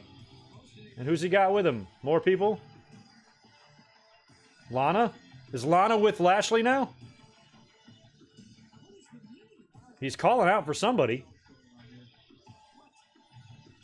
Is she going to be his new manager?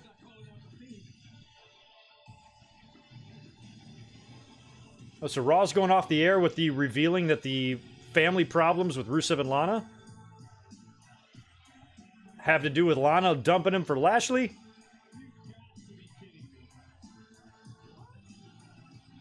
Not the way I expected Raw to end.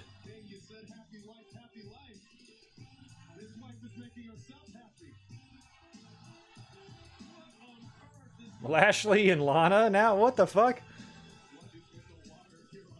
What is in the water?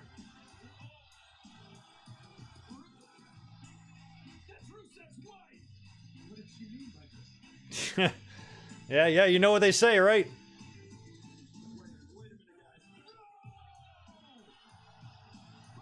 What the fuck is going on? What a weird...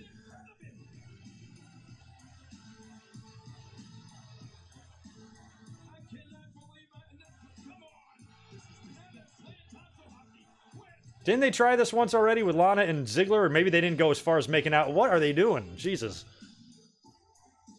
Yeah, I'm about to say, is he still with Crystal? Come on, Rusev, go find her. Jesus. Rusev, you okay with this? I know it's acting and everything, but... Jesus. Alright, we got time. There's a minute left. And why is Lashley riding around in a limousine wearing his trunks and boots? And no shirt?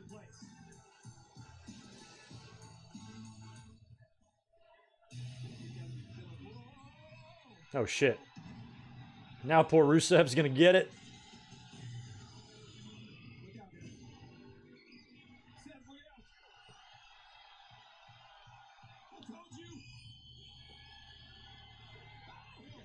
Fiend's got his hands on Seth.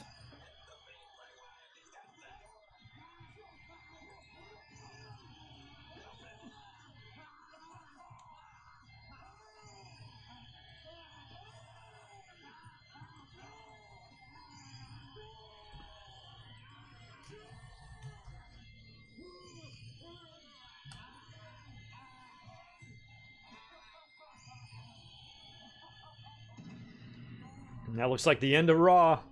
Off the air, right on schedule.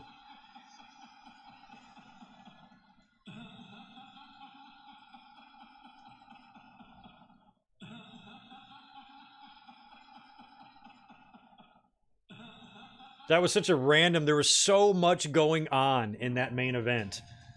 Between Lana coming out and revealing that she's now with Bobby Lashley, who's returned.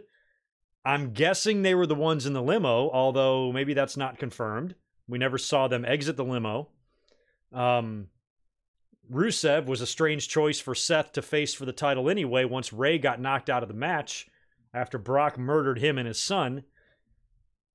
They put Rusev in there for some reason. He did allude to problems with him and Lana backstage in an interview with Caruso.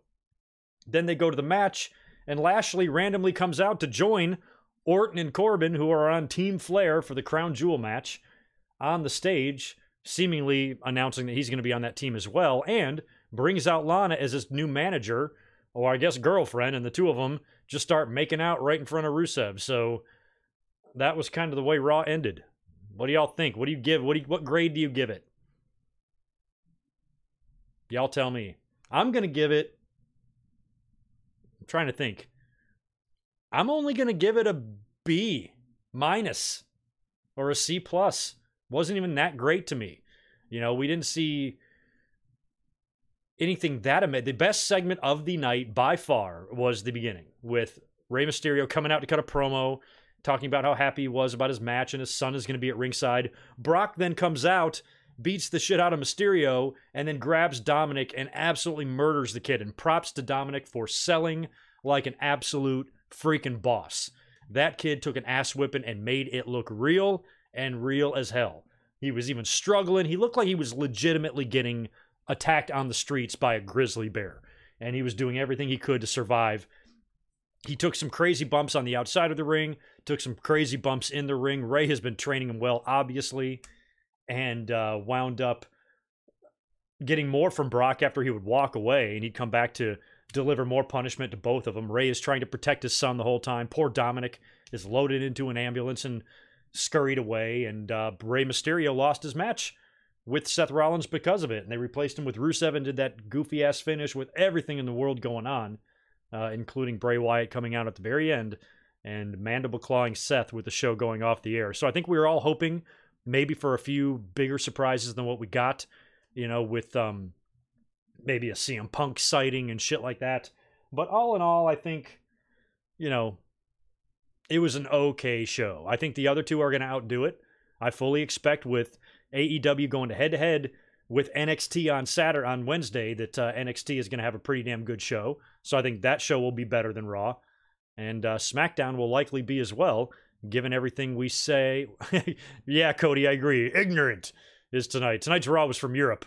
So given everything we saw and everything that they have planned for Friday, I think SmackDown might be a better show too. So I'm interested to take all 4 shows, the 3 WWE shows and Dynamite on Wednesday, and grade them from best to worst. On Friday, I'm going to ask you guys to do that for me. So, yeah. I don't know, it'd just be so hard to... You know, I know in acting, and if you're secure in your relationship, in your marriage, it'd be no big deal for, you know, Lana to go out and make out with Bobby Lashley a little bit on the stage. But damn, they were like getting all up on each other. That must be... And I swear WWE does this shit on purpose to fuck with people. You know, I think they initially split Lana and Rusev up because they were mad at him or something. Were they mad about Rusev's haircut? And then they got even madder when they announced their engagement in the middle of that, which ruined the storyline. Sometimes I wonder if they just mess with people like that. All right. Thanks, How Weezy. Appreciate you stopping by. Peace out, Zane. Good night. Shadow, by the way, since some of you are going to be signing off and I'm going to be right behind you, the plan for this week is I'll probably come up before I go to work on Thursday, and I'm only going to have time to do a live stream. So I will watch Dynamite and NXT on Wednesday night. I'll make some notes. And then Thursday, for about 30 minutes before I head off to work, I'll come up here and give my brief thoughts on the shows. It's going to have to be in live stream form because that's all I have time for.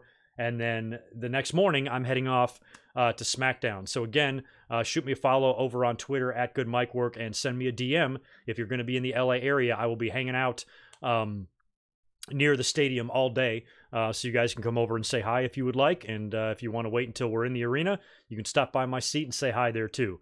So shoot me a message if you're into that.